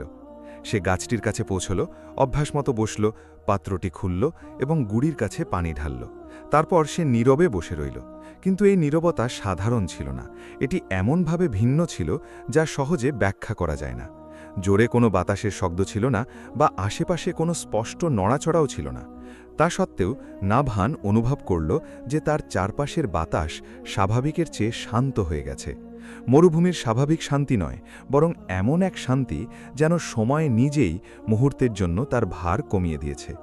সে গাছটির দিকে তাকালো, একই শুকনো গুড়ি, একই খালি ডালপালা, কিন্তু এর ওপর আলোটা অন্যরকম লাগছিল। কিভাবে সে তা নির্ধারণ করতে পারল না, তবে সে অনুভব করল যে এর চারপাশের ছায়া আর আগের মতো স্থির নয়। সে কিছুটা কাছে গেল, গুড়ির কাছে মাটিতে হাত রাখল। গরম আবহাওয়া সত্ত্বেও এটি অস্বাভাবিকভাবে ঠান্ডা ছিল। সে ধীরে ধীরে মাথা তুলল। তার ভেতরের কোনো একটা জিনিস তাকে তাড়াহুড়ো করে কোনো সিদ্ধান্তে আসতে বাধা দিচ্ছিল। অন্যদের বলার মতো কোনো স্পষ্ট পরিবর্তন ছিল না বা ঘোষণা করার মতো কোনো বড় ঘটনাও ছিল না, কিন্তু তার ভেতরে যে অনুভূতি তৈরি হয়েছিল তা আগের দিনগুলোর চেয়ে শক্তিশালী ছিল। কিছু একটা ভিন্ন ছিল। সে স্বাভাবিকের চেয়ে অনেক বেশি সময় ধরে বসে রইল। সে গ্রামের কথা ভাবল না, মানুষের কথা ভাবল না, এবং তাকে বলা কথাগুলোর কথাও ভাবল না। সে কেবল গাছটির দিকে তাকিয়ে রইল, যেন সে প্রথমবারের মতো এর কাছ থেকে কোনো কিছু আশা করছে না বা কোনো উত্তর চাইছে না। সময়ের সাথে সাথে এই নিস্তব্ধতায় এক অদ্ভুত ঘটনা ঘটল। এটি কোনো শব্দ বা নড়াচড়া ছিল না, বরং এটি ছিল এক অভ্যন্তরীণ অনুভূতি। যেন পুরো জায়গাটি একটি গভীর শ্বাস নিল, তারপর ধীরে ধীরে তা ছেড়ে দিল। তার চারপাশের বাতাস এমনভাবে বদলায়নি যা বর্ণনা করা যায়, কিন্তু নাবাহান অনুভব করল যে মুহূর্তটি নিজেই একই সাথে আরও ভারী এবং শান্ত হয়ে উঠেছে। সে চারপাশে তাকালো। মরুভূমি যেমন ছিল তেমনই আছে, কিন্তু তার অনুভূতি আর আগের মতো ছিল না। সে এটি ব্যাখ্যা করতে পারল না এবং সে চেষ্টাও করল না। সে কেবল এই শান্ত পরিবেশে বসে রইল, যা কোনো সাধারণ দিনের মতো মনে হচ্ছিল না। এবং তার ভেতরে সমস্ত সন্দেহ সত্ত্বেও, সমস্ত ক্ষতি সত্ত্বেও, তার এবং অনেক মানুষের মধ্যে তৈরি হবার দূরত্ব সত্ত্বেও সেখানে খুব ক্ষীণ একটি অনুভূতি ছিল, যাকে নিশ্চিত কিছু বলা যায় না বা এমনকি কোনো স্পষ্ট আশাও বলা যায় না, কিন্তু এটি সেখানে ছিল। এটি এমন এক অস্পষ্ট জিনিস ছিল যা নীরবে রূপ নিচ্ছিল, এবং নাবাহান সেখানেই রয়ে গেল, সেই মুহূর্তটিতে যা সহজে ব্যাখ্যা করা যায় না। যখন তার সামনের গাছটি আগের মতোই নীরব ছিল, কিন্তু এবার নীরবতা আর আগের সেই নীরবতার মতো ছিল না যা সে আগে জানত। সেই মুহূর্তে নাবাহান যখন গ্রামের লোকদের মুখোমুখি হয়ে তার শেষ কথাটি বলেছিল, তারপর থেকে পথটি আর আগের মতো রইল না। উদযাপনের মতো কোনো বিজয় ছিল না, আবার ঘোষণা করার মতো কোনো পরাজয়ও ছিল না, বরং সেখানে কেবল একটি সিদ্ধান্ত ছিল যা তার জীবনের এক গভীর স্থানে স্থায়ী হয়ে গিয়েছিল, এবং ধীরে ধীরে তার চারপাশের সব কিছুর ওপর এর প্রভাব পড়তে শুরু করেছিল। সে চালিয়ে যাওয়া বেছে নিয়েছিল, কিন্তু এই নির্বাচনের একটি মূল্য ছিল। সেই ঘটনার পরের দিনগুলোতে তার সামান্য কয়েকটা সম্পর্কের মাঝেও পরিবর্তনের ছাপ দেখা দিতে শুরু করল। যারা আগে তার প্রতি সামান্য সহানুভূতি দেখাত, তারা এখন নীরবে দূরে সরে যেতে লাগল। এমন নয় যে তারা তাকে ঘৃণা করত, বরং তারা আর বুঝতে পারছিল না সে কি করছে, এবং তারা আর তার এবং অন্য মানুষের মাঝে দাঁড়িয়ে থাকতে পারছিল না। তার পাশে দাঁড়ানোর অর্থ ছিল সমাজের চাপের মুখোমুখি হওয়া এবং শেষ না হওয়া প্রশ্নের সম্মুখীন হওয়া। এমনকি যে যুবকটি মাঝে মাঝে নীরবে পানি রেখে যেত, তার উপস্থিতিও ধীরে ধীরে কমে আসতে লাগল। সে পুরোপুরি আসা বন্ধ করেনি, তবে আগের মতো আর আসত না। মনে হচ্ছিল তার অন্য জীবনের কিছু একটা তাকে দূরে সরিয়ে নিয়ে যাচ্ছিল, যদিও তা তাকে প্রতিবারই একটি ছোট্ট ছাপ রেখে যেতে বাধা দেয়নি। নাবাহান কাউকে থাকার অনুরোধ করেনি। সে এমন লোক ছিল না যে মানুষকে আটকে রাখে বা তাদের কাছে ব্যাখ্যা চায়, কিন্তু তার নীরবতার পরেও সে তার চারপাশে তৈরি হওয়া এই নতুন শূন্যতা অনুভব করতে পারছিল। গ্রাম নিজেও তার সাথে ভিন্নভাবে আচরণ করতে শুরু করেছিল। উপহাস আর আগের মতো ছিল না, কিন্তু তা গ্রহণেও পরিণত হয়নি। সেখানে এক ধরনের শীতল নিরপেক্ষতা ছিল। তার নামটি এমন একটি ধারণার সাথে জড়িয়ে গিয়েছিল যা নিয়ে তারা খুব একটা ভাবতে চাইত না। সে যখন যেত তখন সবাই তার দিকে ফিরে তাকাত না, তবে তারা এটিও ভুলত না যে সে সেখানে আছে। অন্যদিকে সে প্রতিদিন সকালে অভ্যাস মতো গাছের দিকে হাঁটত, কিন্তু তার ভেতরে সব আগের মতো ছিল না। তার অনুভূতিতে পথটি আরও দীর্ঘ হয়ে গিয়েছিল। এই জন্য নয় যে দূরত্ব বদলে গিয়েছিল, বরং এই জন্য যে তার চিন্তাভাবনা আরও ভারী হয়ে উঠেছিল। কখনো সে সম্পূর্ণ নীরবে হাঁটত, আর কখনো তার মনে একটি প্রশ্ন ঘুরপাক খেত যা তাকে ছাড়ত না। আমি কি শুরু থেকেই কোনো ফলাফলের আশা করছিলাম, নাকি আমি কেবল এমন এক অর্থের সন্ধান করছিলাম যার কোনো স্পষ্ট উত্তর আমার কাছে নেই? তার কাছে যা ছিল তা হলো কেবল এগিয়ে যাওয়া। একদিন সে এক কঠোর পরিশ্রমের পর দেরিতে তার কুঁড়ে ঘরে ফিরল, যা তার প্রয়োজনীয়তা মেটানোর জন্য যথেষ্ট ছিল না। সে মাটিতে বসল। তার সামনে সামান্য কিছু সাধারণ খাবার ছিল, কিন্তু সে আগের মতো ক্ষুধার্ত ছিল না। এবার ক্লান্তিটা ভিন্ন ছিল, শুধু শারীরিক নয়, মানসিকও। সে তার হাতগুলোর দিকে তাকাল। সেগুলো ক্লান্ত, ফাটল ধরা, কিন্তু স্থির। সে তার বাবার কথা আবার স্মরণ করল, কোনো দূরবর্তী স্মৃতি হিসেবে নয়, বরং এক অভ্যন্তরীণ কণ্ঠস্বর হিসেবে, যা নীরবতার মুহূর্তে ফিরে আসে। কথাগুলো আগের মতো স্পষ্ট ছিল না, কিন্তু সেগুলো একই অর্থ বহন করছিল। যে পথের পরিমাপ সবসময় অন্যরা যা দেখে তা দিয়ে হয় না। পরদিন সকালে সে অভ্যাসমতো বের হল, কিন্তু এবার গ্রামটি স্বাভাবিকের চেয়ে বেশি নীরব ছিল। কোনো নতুন তর্ক ছিল না, কোনো সরাসরি সংঘাতও ছিল না, কিন্তু সেখানে অন্য কিছু ছিল, অনুপস্থিতি। সেই মুখগুলোর অনুপস্থিতি যারা তাকে পর্যবেক্ষণ করত বা তার সম্পর্কে কথা বলত। মনে হচ্ছিল সবাই তাকে এক আলাদা পথে ছেড়ে দেওয়ার সিদ্ধান্ত নিয়েছে। তারা যে একমত হয়েছিল তা নয়, বরং তারা আলোচনা করতে করতে ক্লান্ত হয়ে পড়েছিল। সে গাছটির কাছে পৌঁছল, অভ্যাসমতো বসল, পাত্রটি খুলল এবং গুড়ির কাছে পানি ঢালল। তারপর সে নীরবে বসে রইল। কিন্তু এই নীরবতা সাধারণ ছিল না, এটি এমনভাবে ভিন্ন ছিল যা সহজে ব্যাখ্যা করা যায় না। জোরে কোনো বাতাসের শব্দ ছিল না, বা আশেপাশে কোনো স্পষ্ট নড়াচড়াও ছিল না। তা সত্ত্বেও নাভান অনুভব করল যে তার চারপাশের বাতাস স্বাভাবিকের চেয়ে শান্ত হয়ে গেছে। মরুভূমির স্বাভাবিক শান্তি নয়, বরং এমন এক শান্তি যেন সময় নিজেই মুহূর্তের জন্য তার ভার কমিয়ে দিয়েছে। সে গাছটির দিকে তাকাল। একই শুকনো গুড়ি, একই খালি ডালপালা, কিন্তু এর ওপর আলোটা অন্যরকম লাগছিল। কিভাবে তা সে নির্ধারণ করতে পারল না, তবে সে অনুভব করল যে এর চারপাশের ছায়া আর আগের মতো স্থির নয়।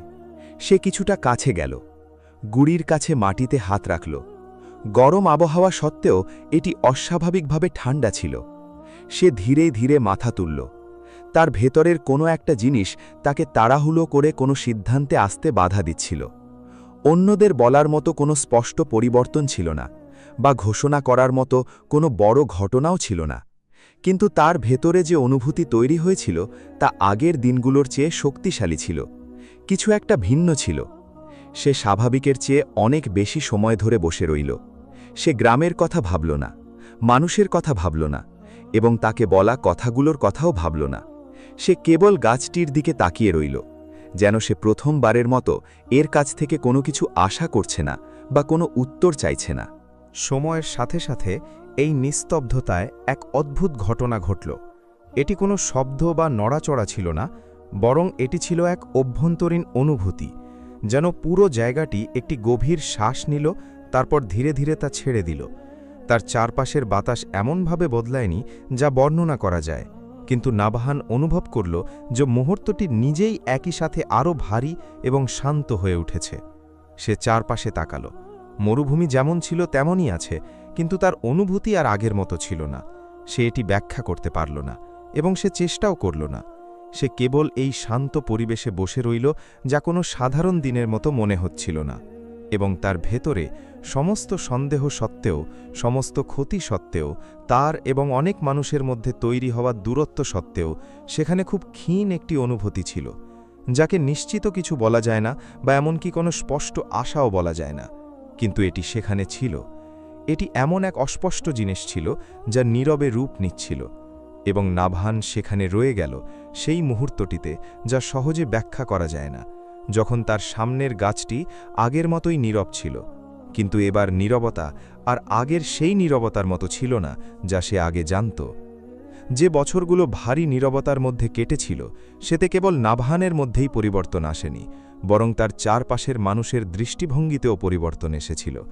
যদিও এই পরিবর্তন ছিল ধীর এবং দ্বিধাগ্রস্ত, যেন তা নিজেকে প্রকাশ করতে ভয় পাচ্ছিল। শুরুতে যারা নাবাহানকে নিয়ে সবচেয়ে বেশি উপহাস করত, তারা এখন তার নাম উঠলে নীরব থাকতে শুরু করল। এটি পুরোপুরি সম্মান বা বিশ্বাস ছিল না, বরং এটি ছিল দীর্ঘ সময়ের কারণে তৈরি হওয়া এক অদ্ভুত দ্বিধা। 7 বছর, এই কথাটি যা মানুষ একসময় ঠাট্টা করে বলতো, তা কিছু মানুষের মনে একটি ভিন্ন প্রশ্নে পরিণত হতে শুরু করল। কিভাবে একজন মানুষ এত দীর্ঘ সময় ধরে নিজেকে পুরোপুরি পরিবর্তন না করে বা না থেমে চালিয়ে যেতে পারে? আগের মতো আর কেউ উচ্চস্বরে হাসত না। এমনকি যে শিশুরা আগে উপহাসের ছলে দৃশ্যটি অনুকরণ করত, তারা এখন বড় হয়ে গেছে এবং তাদের আগ্রহ বদলে গেছে। আর নাবাহান ও গাছটি মানুষের সামগ্রিক স্মৃতির প্রান্তে এমন এক গল্প হয়ে রয়ে গেল, যার এখনও কোনো মীমাংসা হয়নি। কিন্তু যে জিনিসটি বদলায়নি তা হল দৃশ্যটি নিজে। গাছটি বাহ্যিকভাবে একই রকম ছিল, শুকনো গুড়ি, প্রাণহীন ডালপালা এবং খুব দুর্বল ছায়া যা চোখে পড়ার মতো নয়। তবে যে আরও কাছে যেত এবং বারবার তাকাত, সে এমন কিছু খেয়াল করতে শুরু করত যা সহজে বলা যায় না। গাছটির চারপাশের মাটি আর আগের মতো ততটা শক্ত ছিল না। মনে হচ্ছিল এটি কম ফাটল ধরা, কম শুষ্ক। যদিও কেউ এটি নিশ্চিত সত্য হিসেবে ঘোষণা করার সাহস পেত না। নাবাহানে একমাত্র ব্যক্তি ছিল যে প্রতিদিন এই ছোট ছোট বিবরণগুলোর সাথে বাস করত। সে অভ্যাস মতো গাছটির কাছে বসত, কিন্তু তার দৃষ্টিভঙ্গি আর শুরুর মতো ছিল না।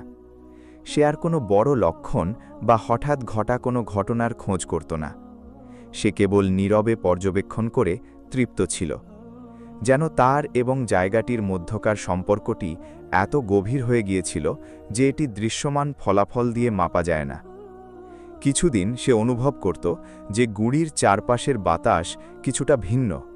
পানি যে আর্দ্রতা রেখে যেত তা আগের মতো দ্রুত অদৃশ্য হয়ে যেত না। আবার অন্যদিন সে সন্দেহ করত যে মাটি আগের চেয়ে ধীর গতিতে প্রতিক্রিয়া দেখাচ্ছে, যেন এটি আর আগের মতো সাথে সাথে সবকিছু শুষে নিচ্ছে না। কিন্তু এই সংকেতগুলো গ্রামের কাউকে বোঝানোর জন্য যথেষ্ট ছিল না। কিছু মানুষ ভিন্ন সুরে কথা বলতে শুরু করেছিল, বিশেষ করে যখন 7 বছর এবং এখনও কিছু স্পষ্ট নয় এই কথাগুলো উল্লেখ করা হতো। কিন্তু সেখানকার মাটি, আমি শুনেছি, তা কিছুটা বদলেছে। নিশ্চক বিভ্রান্তি, দীর্ঘ অপেক্ষার কারণে নিশ্চক বিভ্রান্তি। মতামত বিভক্ত হচ্ছিল, তবে অতীতের মতো অতটা তীব্রভাবে নয়। উপহাসের উপর আর কোনো ঐক্যমত্য ছিল না, আবার বিশ্বাসের উপরও কোনো ঐক্যমত্য ছিল না। কেবল একটি ধূসর অঞ্চল ধীরে ধীরে বড় হচ্ছিল। নাবাহান নিজেও সাধারণ পরিবেশেই পরিবর্তন অনুভব করছিল, কিন্তু সে এতে খুব একটা মনোযোগ দিত না। তার মনোযোগ ছিল সেখানে, গাছটির কাছে, যেখানে সে প্রতিদিন যায়, পানি দেয় এবং তারপর দীর্ঘ নীরবতায় বসে থাকে। একদিন গ্রামের প্রান্তে এক কঠিন কাজের পর ফেরার পথে সে বাজারে দুজন লোকের কথোপকথন শুনতে পেল। একজন বলল, সে এখনও চালিয়ে যাচ্ছে। অন্যজন উত্তর দিল, হ্যাঁ, কিন্তু কেউ আর আগের মতো হাসে না। প্রথমজন এক মুহূর্ত থামল, তারপর বলল, আশ্চর্যজনক ব্যাপার হল, আমি যখন ওই জায়গাটির কাজ দিয়ে যাচ্ছিলাম, আমার মনে হল মাটিটা আর আগের মতো নেই। নাভান এই বাক্যটি শুনে সামান্য থামল, তবে সে ফিরে তাকাল না।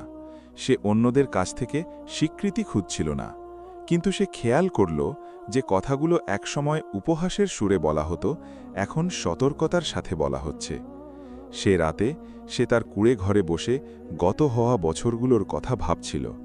তার কোনো অনুশোচনা ছিল না, কিন্তু সে সেই প্রশ্নের ভারে ক্লান্ত ছিল যেটা তাকে ছেড়ে যাচ্ছিল না। কিন্তু তার ভেতরের কোনো একটা জিনিস থামতে অস্বীকার করছিল। পরদিন সকালে সে অভ্যাসমতো গাছটির দিকে বের হল, কিন্তু আজকের দিনটি সাধারণ ছিল না। মরুভূমির প্রান্তে পৌঁছানোর পর সে দেখল যে দুজন লোক সেদিকে যাওয়ার রাস্তার কাছে দাঁড়িয়ে আছে।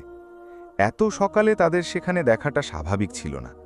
তাদের মধ্যে একজন ছিলেন গ্রামের একজন বয়স্ক লোক, যিনি তার গম্ভীর কথা এবং তীক্ষ্ণ দৃষ্টির জন্য পরিচিত ছিলেন। আর অন্যজন ছিলেন সেই যুবক, যে নীরবে জিনিসগুলো পর্যবেক্ষণ করত। নাভান এক মুহূর্তের জন্য থামল, কিন্তু তারপর সে হাঁটা চালিয়ে গেল। যখন সে তাদের কাছে পৌঁছল, তারা তাকে আগের মতো সালাম দিল না।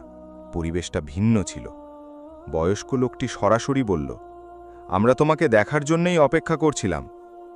নাভান শান্তভাবে তার দিকে তাকালো এবং সাথে সাথে কোনো উত্তর দিল না। লোকটি বলে চলল, পরিস্থিতি আর আগের মতো নেই। মানুষ প্রশ্ন করতে শুরু করেছে। কেউ কেউ বলছে যে গাছটির কাছে সত্যিই কোনো পরিবর্তন হয়েছে। সে কিছুক্ষণ থামল, তারপর আরও কঠোর সুরে যোগ করল, কিন্তু এই অস্পষ্ট পথটি চালিয়ে যাওয়ার জন্য এটি যথেষ্ট নয়। সে এক ধাপ এগিয়ে এলো এবং নাভানের চোখের দিকে সরাসরি তাকিয়ে বলল, আমি এখন তোমার কাছ থেকে একটা স্পষ্ট উত্তর চাই। তুমি সেখানে ঠিক কি করছো? একটি ভারী নীরবতা নেমে এলো। সাথে থাকা যুবকটি দ্বিধাগ্রস্ত মনে হচ্ছিল। সে দুজনের দিকে তাকাচ্ছিল, কিন্তু কথা বলছিল না। নবাহান এক মুহূর্ত মাটির দিকে তাকালো, তারপর চোখ তুলে শান্তভাবে বলল, আমি তাই করছি যা আমি শুরু করেছিলাম। লোকটি উত্তর দিল, আর কোনো স্পষ্ট ফলাফল ছাড়া এত দীর্ঘ সময় চালিয়ে যাওয়ার জন্য কি কেবল শুরুটাই যথেষ্ট ছিল? এখানে নাবাহানের কণ্ঠস্বরে কিছু একটা বদলে গেল। তার গলার স্বর উঁচুতে ওঠেনি, তবে তা আরও স্থির হয়ে উঠল। সে বলল, আপনারা কেবল ফলাফল দেখছেন, আর আমি পথটি দেখছি। বয়স্ক লোকটির ভ্রু কুঁচকে গেল এবং সে স্পষ্ট রাগের সাথে বলল, পথ? গ্রামটি কষ্ট পাচ্ছে, পানি কম, আর তুমি পথের কথা বলছ? সে আরও কাছে এলো। তাদের মধ্যে দূরত্ব খুব সামান্য হয়ে গেল। এটি আর কোনো ব্যক্তিগত পছন্দ নয়। যদি কোনো ক্ষতি হয় তবে তোমাকে থামতে হবে। নাবাহান পেছনের দিকে সরল না, বরং সে তার জায়গায় স্থির থেকে বলল, আর এটি কখনো কারোর জন্য ক্ষতিকর ছিল না? বাতাসে উত্তেজনা বেড়ে গেল। বয়স্ক লোকটির পেছনে থাকা যুবকটি নিচু স্বরে বলল, হয়তো আমাদের শান্ত হওয়া উচিত আর আগে বোঝা উচিত। কিন্তু বয়স্ক লোকটি তার দিকে নজর না দিয়ে সরাসরি বলল, আমি একবারই বলবো, হয় তুমি আজ এটি বন্ধ করবে, অথবা আমরা তোমাকে জোর করে সেখানে যাওয়া থেকে বাধা দেব। একটি সংক্ষিপ্ত নীরবতা নেমে এলো। এটি কোনো সাধারণ নীরবতা ছিল না, বরং এটি ছিল বাতাসে ঝুলে থাকা একটি সিদ্ধান্তের নীরবতা। নাবাহান দিগন্তের থাকা দূরের গাছটির দিকে তাকাল, তারপর তাদের দিকে দৃষ্টি ফেরাল। আর তার চোখে এবার শুরুর দিকের মতো কোনো দ্বিধা ছিল না, বরং এক ভারী স্থিরতা ছিল। কিন্তু উত্তরটি এখনও আসেনি। যেন মুহূর্তটি তার প্রকৃত পরিণতির দিকে পৌঁছনোর আগেই থেমে গিয়েছিল।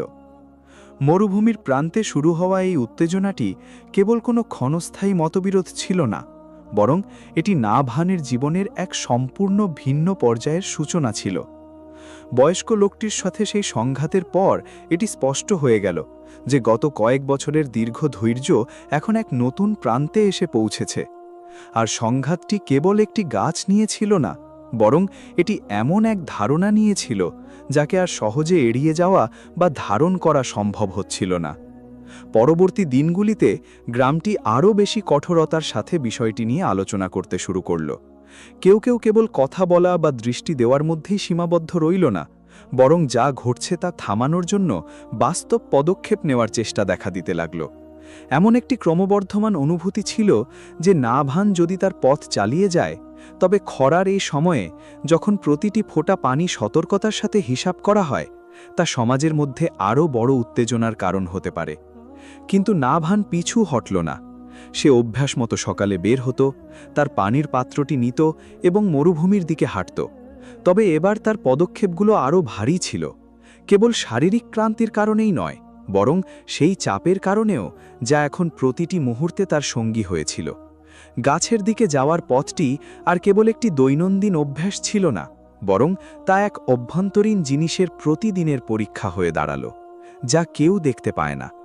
একদিন সে যখন গাছটির কাছে পৌঁছালো, তখন সে দেখল পরিবেশটা কিছুটা ভিন্ন। এমন কোনো স্পষ্ট পরিবর্তন ছিল না যার উপর ভিত্তি করে কোনো রায় দেওয়া যায়, বরং এক সাধারণ অনুভূতি ছিল যে জায়গাটি স্বাভাবিকের চেয়ে বেশি শান্ত হয়ে গেছে। সে তার অভ্যেস মতো বসল, পানির পাত্রটি পাশে রাখল এবং নীরবে গুড়ির কাছে পানি ঢালল। তারপর সে স্বাভাবিকের চেয়েও আরও বেশি সময় ধরে সেখানে বসে রইল। সে গ্রামের কথা ভাবছিল না, হুমকির কথা ভাবছিল না, বরং সে আরও গভীর কোনো কিছুতে মগ্ন ছিল। এটি সেই সমস্ত কিছুর একটি আভ্যন্তরীণ পর্যালোচনার মতো ছিল যা ঘটে গেছে। প্রশ্নটি আর কেবল আমি কি সঠিক কাজ করছি এইটুকুতেই সীমাবদ্ধ ছিল না, বরং এটি হয়ে দাঁড়িয়েছিল এত সব চাপের মধ্যেও চালিয়ে যাওয়ার মানে কি। ঠিক সেই মুহূর্তে সে তার পেছনে পায়ের শব্দ শুনতে পেল। সে ফিরে তাকাল এবং দেখল সেই যুবকটি যে মাঝে মাঝে তার সাথে নীরবে আসত। তবে এবার সে একা ছিল না, তার সাথে গ্রামের আরেকজন লোক ছিল, এমন একজন যে অত্যন্তিক অবস্থান নেওয়াদের মধ্যে ছিল না, বরং সে তাদের মধ্যে ছিল যারা দীর্ঘ সময় ধরে নিরপেক্ষ ছিল। তারা দুজন কাছে এসে অল্প দূরত্বে বসল। শুরুতে কেউ কোনো কথা বলল না। তারপর লোকটি শান্তভাবে বলল, আমি তোমার বিচার করিনি। নাবাহান নীরবে তার দিকে তাকাল। লোকটি বলতে লাগল, তবে আমি তোমাকে অনেক দেখেছি, আমি নিজের কাছে যতটা স্বীকার করি তার চেয়ে বেশি।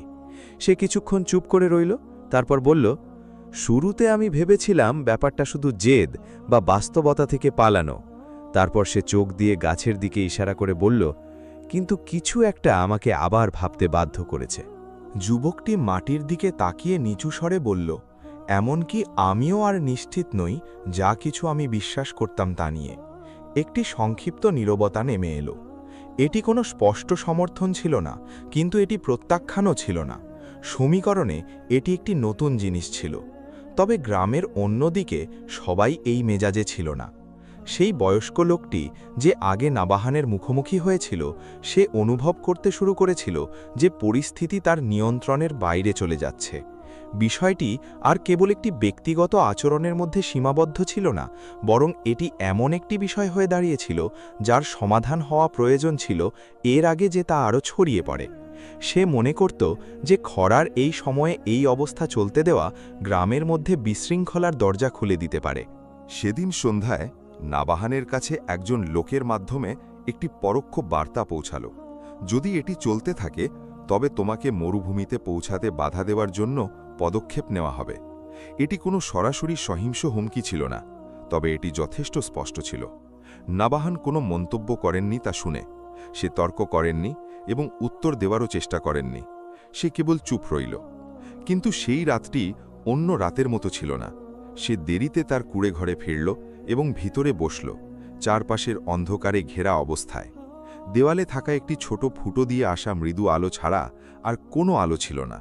সে সবকিছু নিয়ে ভাবছিল, গ্রাম, গাছ, বছরগুলো, হুমকিগুলো এবং সেই নীরবতা যা এখন কথার চেয়ে বেশি তার সঙ্গী হয়ে উঠেছিল। তারপর এক অপ্রত্যাশিত ঘটনা ঘটল। মাঝরাতে যখন সবাই ঘুমোচ্ছিল, সে কুঁড়ে ঘরের বাইরে একটি হালকা শব্দ শুনে জেগে উঠল। এটি কোনো স্পষ্ট পায়ের শব্দ ছিল না, বরং এটি বালিতে নড়াচড়ার শব্দের কাছাকাছি ছিল। মনে হলো যেন কিছু একটা ধীরে ধীরে জায়গার কাছাকাছি দিয়ে যাচ্ছে। সে ধীরে ধীরে উঠে দাঁড়ালো এবং সতর্কতার সাথে দরজা খুলল। বাইরের বাতাস অদ্ভুতভাবে স্থির ছিল। সে চারিদিকে তাকালো, কিন্তু শুরুতে কাউকে দেখতে পেল না। কিন্তু যখন সে মরুভূমির দিকে, গাছের দিকে আরও ভালোভাবে লক্ষ্য করল, তখন সে দূরের দিগন্তে এক অস্বাভাবিক জিনিস দেখতে পেল। সেখানে আলোর একটি ক্ষীণ রেখা বা অস্বাভাবিক একটি ঝলকানি ছিল। এটি চাঁদের আলোর মতো বা তার পরিচিত কোনো কিছুর মতো ছিল না। এটি ছিল ম্লান, থেমে থেমে জ্বলা, যেন এটি এক অবদ্ধ নড়াচড়ার সাথে উপস্থিত হচ্ছিল এবং অদৃশ্য হয়ে যাচ্ছিল। সে তার জায়গায় জমে গেল। সে সাথে সাথে নড়ল না। এটি এমন কোনো জিনিস ছিল না যা সহজে এড়িয়ে যাওয়া যায়, কিন্তু এটি এতটাও স্পষ্ট ছিল না যে তা ব্যাখ্যা করা যায়। সে একই দিকে তাকিয়ে দাঁড়িয়ে রইল, আর তার চারপাশের রাতটি অবিশ্বাস্যভাবে শান্ত ছিল, যেন পুরো মরুভূমি এমন কিছুর জন্য অপেক্ষা করছিল যা এখনও শুরু হয়নি, বা শুরু হয়ে গেছে যা সবাই দেখতে পাচ্ছে না। যে রাতে মরুভূমির দিকে সেই রহস্যময় ঝলকানি দেখা গিয়েছিল, সে রাতে নাবাহান আর আগের রাতগুলোর মতো ঘুমোতে পারেনি। সে দীর্ঘক্ষণ তার কুঁড়ে ঘরের দরজায় দাঁড়িয়ে রইল, গাছের দিকে বিস্তৃত অন্ধকারের দিকে তাকিয়ে, যেন তার চোখ এমন কিছু ধরার চেষ্টা করছিল যা বারবার ব্যাখ্যার বাইরে চলে যাচ্ছিল। আলোটি এতটাও স্পষ্ট ছিল না যে তা নিশ্চিতভাবে কিছু প্রমাণ করতে পারে, আবার এটি এমন কোনো বিভ্রামও ছিল না যা সহজে উড়িয়ে দেওয়া যায়। এটি ছিল দুইয়ের মাঝামাঝি কিছু, এবং এই কারণেই এটি কোনো প্রস্তুত ব্যাখ্যার চেয়ে বেশি বিরক্তিকর ছিল। ভোরের প্রথম আলোর সাথে সাথে নাবাহান অভ্যাস মতো বেরিয়ে এলো, কিন্তু এবার পথে সে একা ছিল না। সে অনুভব করছিল যে বাতাসের মধ্যেই একটা পরিবর্তন এসেছে। শুধু মরুভূমিতে নয়, গ্রামেও একটি অঘোষিত খবর যেন নীরবে মানুষের মধ্যে ছড়িয়ে পড়ছিল। গাছের দিকে যাওয়ার রাস্তার প্রান্তে পৌঁছালে সে দেখল গ্রামের এক ছোট দল সেখানে দাঁড়িয়ে আছে। এটি খুব বড় কোনো জমায়েত ছিল না, তবে এত ভোরে এটি অস্বাভাবিক ছিল। কেউ কেউ নিচু স্বরে কথা বলছিল, আর কেউ কেউ ভারী নীরবতায় মরুভূমির দিকে তাকিয়েছিল। যখন সে কাছে গেল, সে তাদের আলোচনায় একটি শব্দ বারবার শুনতে পেল, গত রাতে। কেউ আর কিছু স্পষ্ট করে বলেনি, কিন্তু তাদের চাহনি যথেষ্ট ছিল বোঝানোর জন্য যে সে যা দেখেছে তা একাধিক মানুষ একই দিকে লক্ষ্য করেছে। নাবাহান এক মুহূর্ত থামল, তারপর তার পেছনে ধীরে ধীরে কণ্ঠস্বরগুলো উঁচুতে উঠতে শুরু করল। আমিও দেখেছি, এটা শুধু কল্পনা ছিল না। দিগন্তে কিছু একটা ছিল, মনে হচ্ছিল আলো নড়াচড়া করছে, কিন্তু এটা শুধু প্রতিফলনও হতে পারে। মরুভূমি মাঝে মাঝে চোখকে ধোঁকা দেয়। বিভক্তিটি স্পষ্টভাবে ফুটে উঠতে শুরু করল। একদল মনে করছিল গত রাতের ঘটনাটি একটি বাস্তব সংকেত, আর অন্য দল এই ধারণাটি পুরোপুরি প্রত্যাখ্যান করে এটিকে কেবল দীর্ঘ অপেক্ষার কারণে ক্লান্তি ও প্রত্যাশার ফল হিসেবে সমষ্টিগত বিভ্রম বলে মনে করছিল। নাভান কোনো মন্তব্য করল না।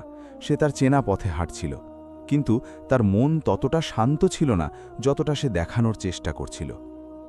গাছটির কাছে পৌঁছানোর পর সে দেখল যে জায়গাটির অনুভূতি আলাদা, যদিও এর আকার আলাদা ছিল না। গুণিটি এখনও শুকনো ছিল এবং ডালপালাগুলো এখনও প্রাণহীন ছিল, কিন্তু এমন এক ক্ষীণ অনুভূতি ছিল যে এর চারপাশের বাতাস আর আগের মতো ভারী নয়। সে অভ্যাস মতো বসল, পানির পাত্রটি পাশে রাখল এবং গুণির কাছে পানি ঢালল। তারপর সে মাথা তুলে দীর্ঘক্ষণ তাকিয়ে রইল।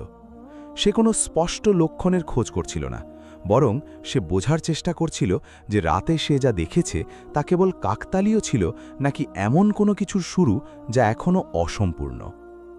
আর সে যখন নীরবতায় মগ্ন ছিল তখন তার পেছনে পায়ের শব্দ শুনতে পেল। সে ফিরে তাকালো এবং দেখল সেই যুবকটিকে যে মাঝে মাঝে তার সাথে দেখা দিত, কিন্তু এবার সে একা ছিল না।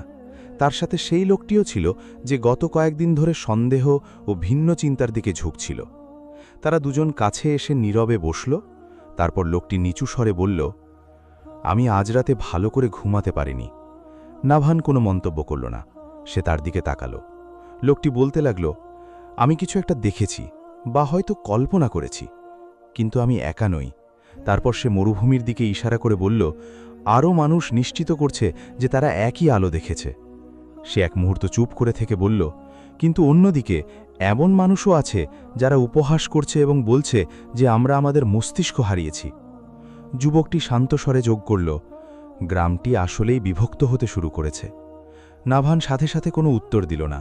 সে গাছটির দিকে তাকিয়ে রইল। এই নতুন বিভক্তি তার কাছে পুরোপুরি অপ্রত্যাশিত ছিল না, কিন্তু সে অনুভব করল যে পরিস্থিতি আগের যে কোনো সময়ের চেয়ে বেশি সংবেদনশীল হয়ে উঠেছে। শুধু এই জন্যে নয় যে এটি তার সাথে সম্পর্কিত, বরং এই জন্যে যে মানুষ এখন একই দৃশ্যে ভিন্ন ভিন্ন জিনিস দেখতে শুরু করেছে। অবশেষে নাবাহান শান্তভাবে বলল, আমি কখনো বলিনি যে আমার কাছে কোনো উত্তর আছে। একটি সংক্ষিপ্ত নীরবতা নেমে এলো। তারপর সে যোগ করল, কিন্তু আমি যা দেখেছি তা আমার হাতে ছিল না।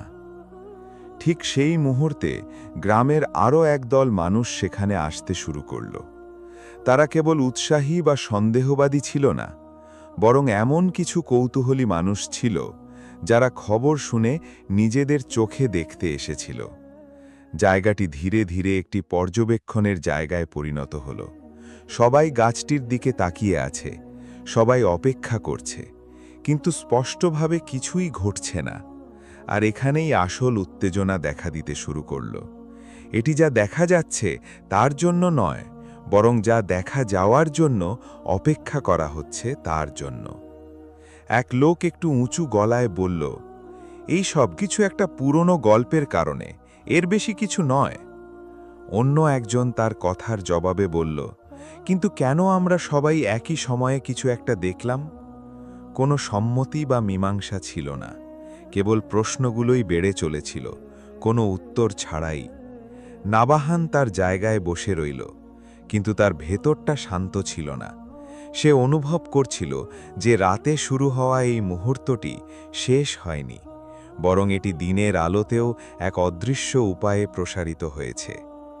সময়ের সাথে সাথে সেখানে উপস্থিত কিছু লোক গাছের আরও কাছে যেতে লাগল, যেন তারা এমন কোনো বাস্তব প্রমাণ খুঁজতে চেষ্টা করছে যা গত কয়েকদিনে শোনা সব কিছুকে নিশ্চিত বা বাতিল করবে। কিন্তু যত তারা কাছে যাচ্ছিল, রহস্য কমার বদলে আরও বাড়ছিল। লক্ষণীয় বিষয়টি কেবল গাছটিতেই সীমাবদ্ধ ছিল না, বরং মানুষের প্রতিক্রিয়ায়ও ছিল। কেউ কেউ বলছিল যে তারা অনুভব করছে মাটি আর আগের মতো নেই, আর অন্যরা তা দ্রুত অস্বীকার করছিল, যেন তারা স্বীকার করতে ভয় পাচ্ছিল যে তারা দ্বিধাগ্রস্ত হতে শুরু করেছে। দুপুরের দিকে এমন কিছু ঘটল যা অপ্রত্যাশিত ছিল। প্রথম দিকে যারা সবচেয়ে বেশি সন্দেহ পোষণ করত, তাদের একজন গাছের গুড়ির কাছে দীর্ঘক্ষণ বসে রইল। তারপর সে হঠাৎ উঠে দাঁড়িয়ে নিচু স্বরে বলল, আমি জানি না কিভাবে এটা ব্যাখ্যা করব, কিন্তু এখানকার মাটি কয়েকদিন আগের মতো নেই। কেউ কেউ দ্রুত তার দিকে তাকালো। আরেকজন বলল, তুমি কি সত্যি বলছো? সে ইতস্তত করে উত্তর দিল, আমি বলছি না যে এটি পুরোপুরি বদলে গেছে, কিন্তু একটা সামান্য পার্থক্য আছে, তবে সেটা আছে। এই মন্তব্যটি, যদিও এটি চূড়ান্ত ছিল না, তবু জায়গার পরিবেশ বদলে দেওয়ার জন্য যথেষ্ট ছিল। বিভক্তি আরও গভীর হতে শুরু করল।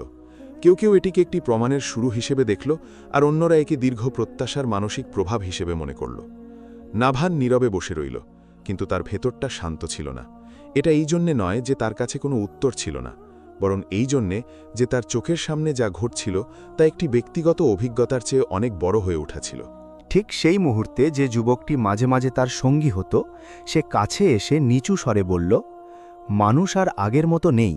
এমনকি যারা এই ধারণাটিকে পুরোপুরি প্রত্যাখ্যান করত, তারাও দ্বিধাগ্রস্ত হতে শুরু করেছে। নাভান কোনো মন্তব্য না করে তার দিকে তাকালো। তারপর যুবকটি বলল, কিন্তু আরও একটি ব্যাপার আছে। সে কিছুক্ষণ থামল।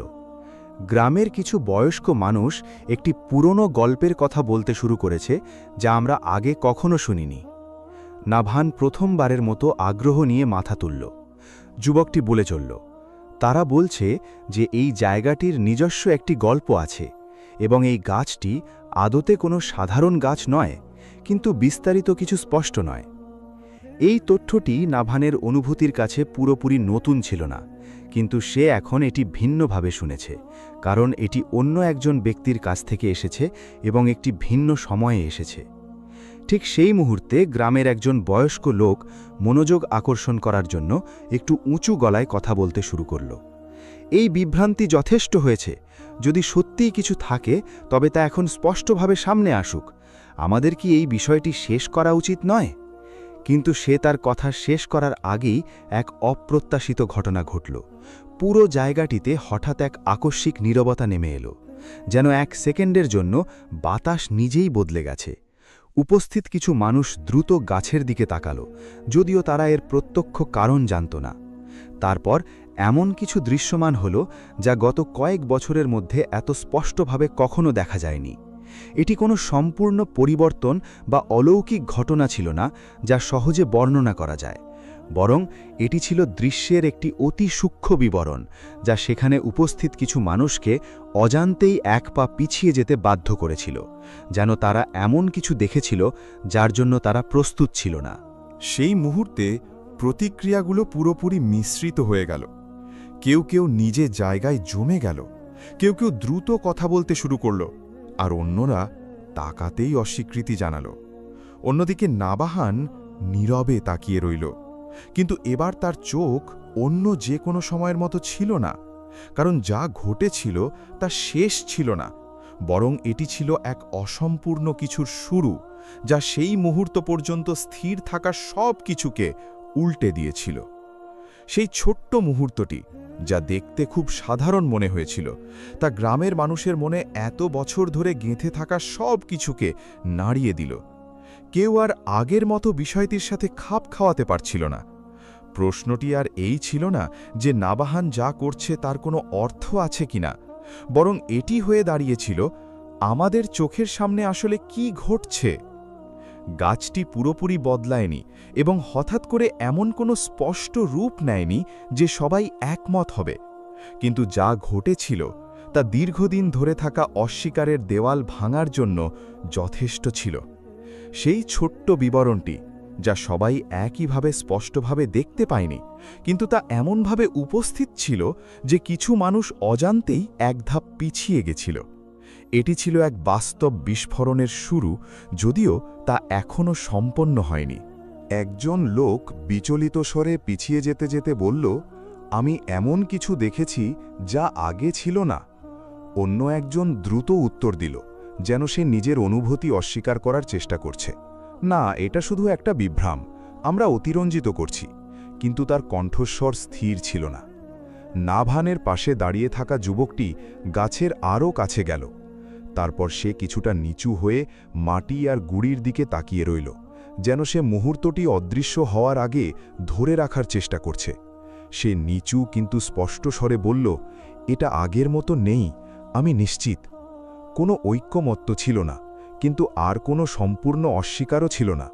আর সবচেয়ে গুরুত্বপূর্ণ বিষয় হল কোনো স্বস্তিকর নীরবতাও ছিল না।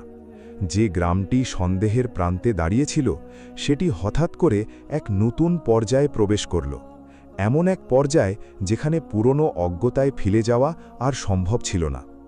নাভান এই দৃশ্যের কেন্দ্রে ছিল, কিন্তু সে কোনো বিজয় অনুভব করেনি, বরং এর বিপরীতে সে আগের যে কোনো সময়ের চেয়ে বেশি ভার অনুভব করছিল।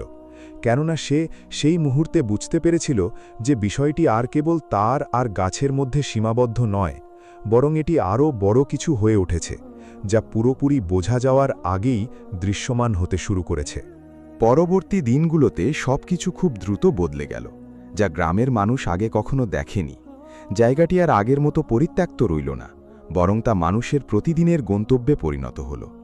কেউ সকালে আসত, কেউ সূর্যাস্তের সময়, আর অন্যরা দূর থেকে দাঁড়িয়ে দেখত, কাছে না গিয়েই। কথাবার্তা আর ফিসফিসানিতে সীমাবদ্ধ রইল না, বরং তা প্রকাশ্য হয়ে উঠল। কিছু একটা ঘটছে, কিন্তু সেটা কি? এটা কি বাস্তব, নাকি আমরা যা দেখতে চাই শুধু তাই দেখছি? প্রশ্নগুলো উত্তরের চেয়ে অনেক বেশি ছিল, কিন্তু একমাত্র স্পষ্ট বিষয় ছিল যে পুরনো নীরবতা শেষ হয়ে গেছে। অন্যদিকে নাভান এই পরিবর্তনকে সম্পূর্ণ ভিন্নভাবে অনুভব করছিল। সে প্রমাণ খোঁজার পেছনে ছোটেনি এবং কাউকে বোঝানোরও চেষ্টা করেনি। সে কেবল তার অভ্যাস মতো বসে গাছটি পানি দিত এবং অপেক্ষা করত। কিন্তু এবার সে নির্দিষ্ট কিছুর জন্য অপেক্ষা করছিল না, বরং সে বোঝার অপেক্ষায় ছিল। একসময় যখন বেশিরভাগ মানুষ চলে যাওয়ার পর সে একাকী গাছের কাছে বসেছিল, সে এমন এক অভ্যন্তরীণ অনুভব বোধ করল যা সে আগে কখনো অনুভব করেনি। এটি কোনো সন্দেহ ছিল না, আবার নিশ্চিত বিশ্বাসও ছিল না, বরং এটি ছিল এক উপলব্ধি যে বহু বছর আগে সে যা শুরু করেছিল তা কেবল একটি সাধারণ কাজ ছিল না, বরং এটি ছিল এক দীর্ঘ পথ যা সে শুরুতে বুঝতে পারেনি। তার মনে পড়ল প্রতিটি উপহাস, প্রতিটি অবজ্ঞার দৃষ্টি, প্রতিটি সেই দিন যখন সে কোনো ফলাফল না দেখেই ক্লান্ত হয়ে ফিরে এসেছিল। তার মনে পড়ল সেই মুহূর্তগুলো যখন সে নিজের ওপর সন্দেহ করেছিল, এবং সেই মুহূর্তগুলো যখন সে প্রায় হাল ছেড়ে দিতে চেয়েছিল। তারপর সে গাছটির দিকে তাকালো এবং নিচু স্বরে বলল, যেন সে নিজেকেই বলছে, আমি শুধু তোমাকে পানি দিচ্ছিলাম না, আমি শিখছিলাম কিভাবে হাল ছেড়ে না দিতে হয়। সেই মুহূর্তে বাহ্যিকভাবে কোনো স্পষ্ট ঘটনা ঘটেনি, কিন্তু তার ভেতরে সব কিছু ঘটে গিয়েছিল। আর গ্রামে কিছু মানুষ তার কাছে ভিন্নভাবে আসতে শুরু করল। সে আর কেবল মৃতের পানিদাতা রইল না, বরং সে এমন এক মানুষ হয়ে উঠল যে ধৈর্য ধরেছিল যখন সবাই তাকে ত্যাগ করেছিল। এমন এক মানুষ যে প্রমাণ না থাকা সত্ত্বেও চালিয়ে গিয়েছিল। এমন এক মানুষ যে চারপাশের দুনিয়া তাকে ভাঙার চেষ্টা করলেও সে বদলায়নি। আর এখানেই সত্যটি কাছে আসতে শুরু করল। শুধু গাছে নয়, মানুষের ভেতরেও। কারণ যা বদলেছিল তা কেবল জায়গাটি ছিল না, বরং হৃদয়গুলোও ছিল। কেউ কেউ স্বীকার করতে শুরু করল, অন্তত নীরবে, যে তারা খুব দ্রুত বিচার করেছিল, যে উপহাস করা বোঝার থেকে অনেক সহজ ছিল। আর ধৈর্য এমন কোনো জিনিস নয় যা দ্রুত ফলাফল দিয়ে পরিমাপ করা যায়। কিন্তু এত কিছুর পরও গল্পটি শেষ হয়নি, কারণ যা ঘটতে চলেছিল তা আগের সব কিছুর চেয়েও বড় ছিল। এক ভিন্ন রাতে, যখন পুরো গ্রাম এক অঘোষিত অপেক্ষার মধ্যে ছিল, নাবাহান অভ্যাসমতো গাছের সামনে দাঁড়াল। কিন্তু এবার সে একা ছিল না। দূর থেকে অনেক চোখ তাকে পর্যবেক্ষণ করছিল, হৃদয়গুলো অপেক্ষা করছিল, এবং প্রশ্নগুলো বাতাসে ভাসছিল। তারপর কিছু একটা বদলাতে শুরু করল। এবার ধীর গতিতে নয়, বরং এমন এক গতিতে যা কেউ আশা করেনি। বাতাস আরও ভারী হয়ে উঠল, নীরবতা আরও গভীর হল, এবং মুহূর্তটি যেন দীর্ঘায়িত হতে লাগল। নাবাহান নড়ল না, পিছু হটল না, সে শুধু তাকিয়ে রইল, যেন পার হয়ে যাওয়া সব বছর তাকে ঠিক এই মুহূর্তটির দিকেই নিয়ে এসেছিল। কিন্তু সত্যটি পুরোপুরি উন্মোচিত হওয়ার আগে, এবং সবাই যা কখনো কল্পনাও করেনি তা দেখার আগেই, মুহূর্তটি প্রকাশের ঠিক দ্বার প্রান্তে এসে থেমে গেল। যেন গল্পটি নিজেই সিদ্ধান্ত নিয়েছিল যে সব কিছু একই মুহূর্তে বোঝা যায় না, এবং সব সত্য একবারে সামনে আসে না। কিছু সত্যের জন্য নাবাহানের হৃদয়ের মতো একটি ধৈর্যশীল হৃদয়ের প্রয়োজন হয়। আর এখানেই আমরা শিক্ষাটি বুঝতে পারি। ধৈর্য কোনো দুর্বলতা নয়, বরং এটি এমন এক শক্তি যা কেবল সেই দেখতে পায় যে এটি অনুভব করেছে। একটি পথে অবিচল থাকা যা মানুষ বোঝে না, তা হাজারবার পিছু হটার চেয়েও কঠিন হতে পারে। আজ যা অর্থহীন মনে হয় তা আগামীকাল সবচেয়ে মহান অর্থ বহন করতে পারে। বাহ্যিক রূপ দেখে মানুষকে বিচার করা হয়তো এমন এক সত্য লুকিয়ে রাখে যা আমরা অনেক দেরি হয়ে যাওয়ার পরই আবিষ্কার করতে পারি। আর কোনো ধারণা, নীতি বা পথের প্রতি বিশ্বাসের জন্য মানুষের হাততালির প্রয়োজন হয় না, বরং এর জন্য প্রয়োজন হৃদয়ের স্থিরতা। মানুষ হয়তো তার চারপাশের দুনিয়াকে বদলাতে পারে না, কিন্তু সে অবশ্যই নিজেকে বদলাতে পারে, আর এটিই হলো সবচেয়ে বড় পরিবর্তন।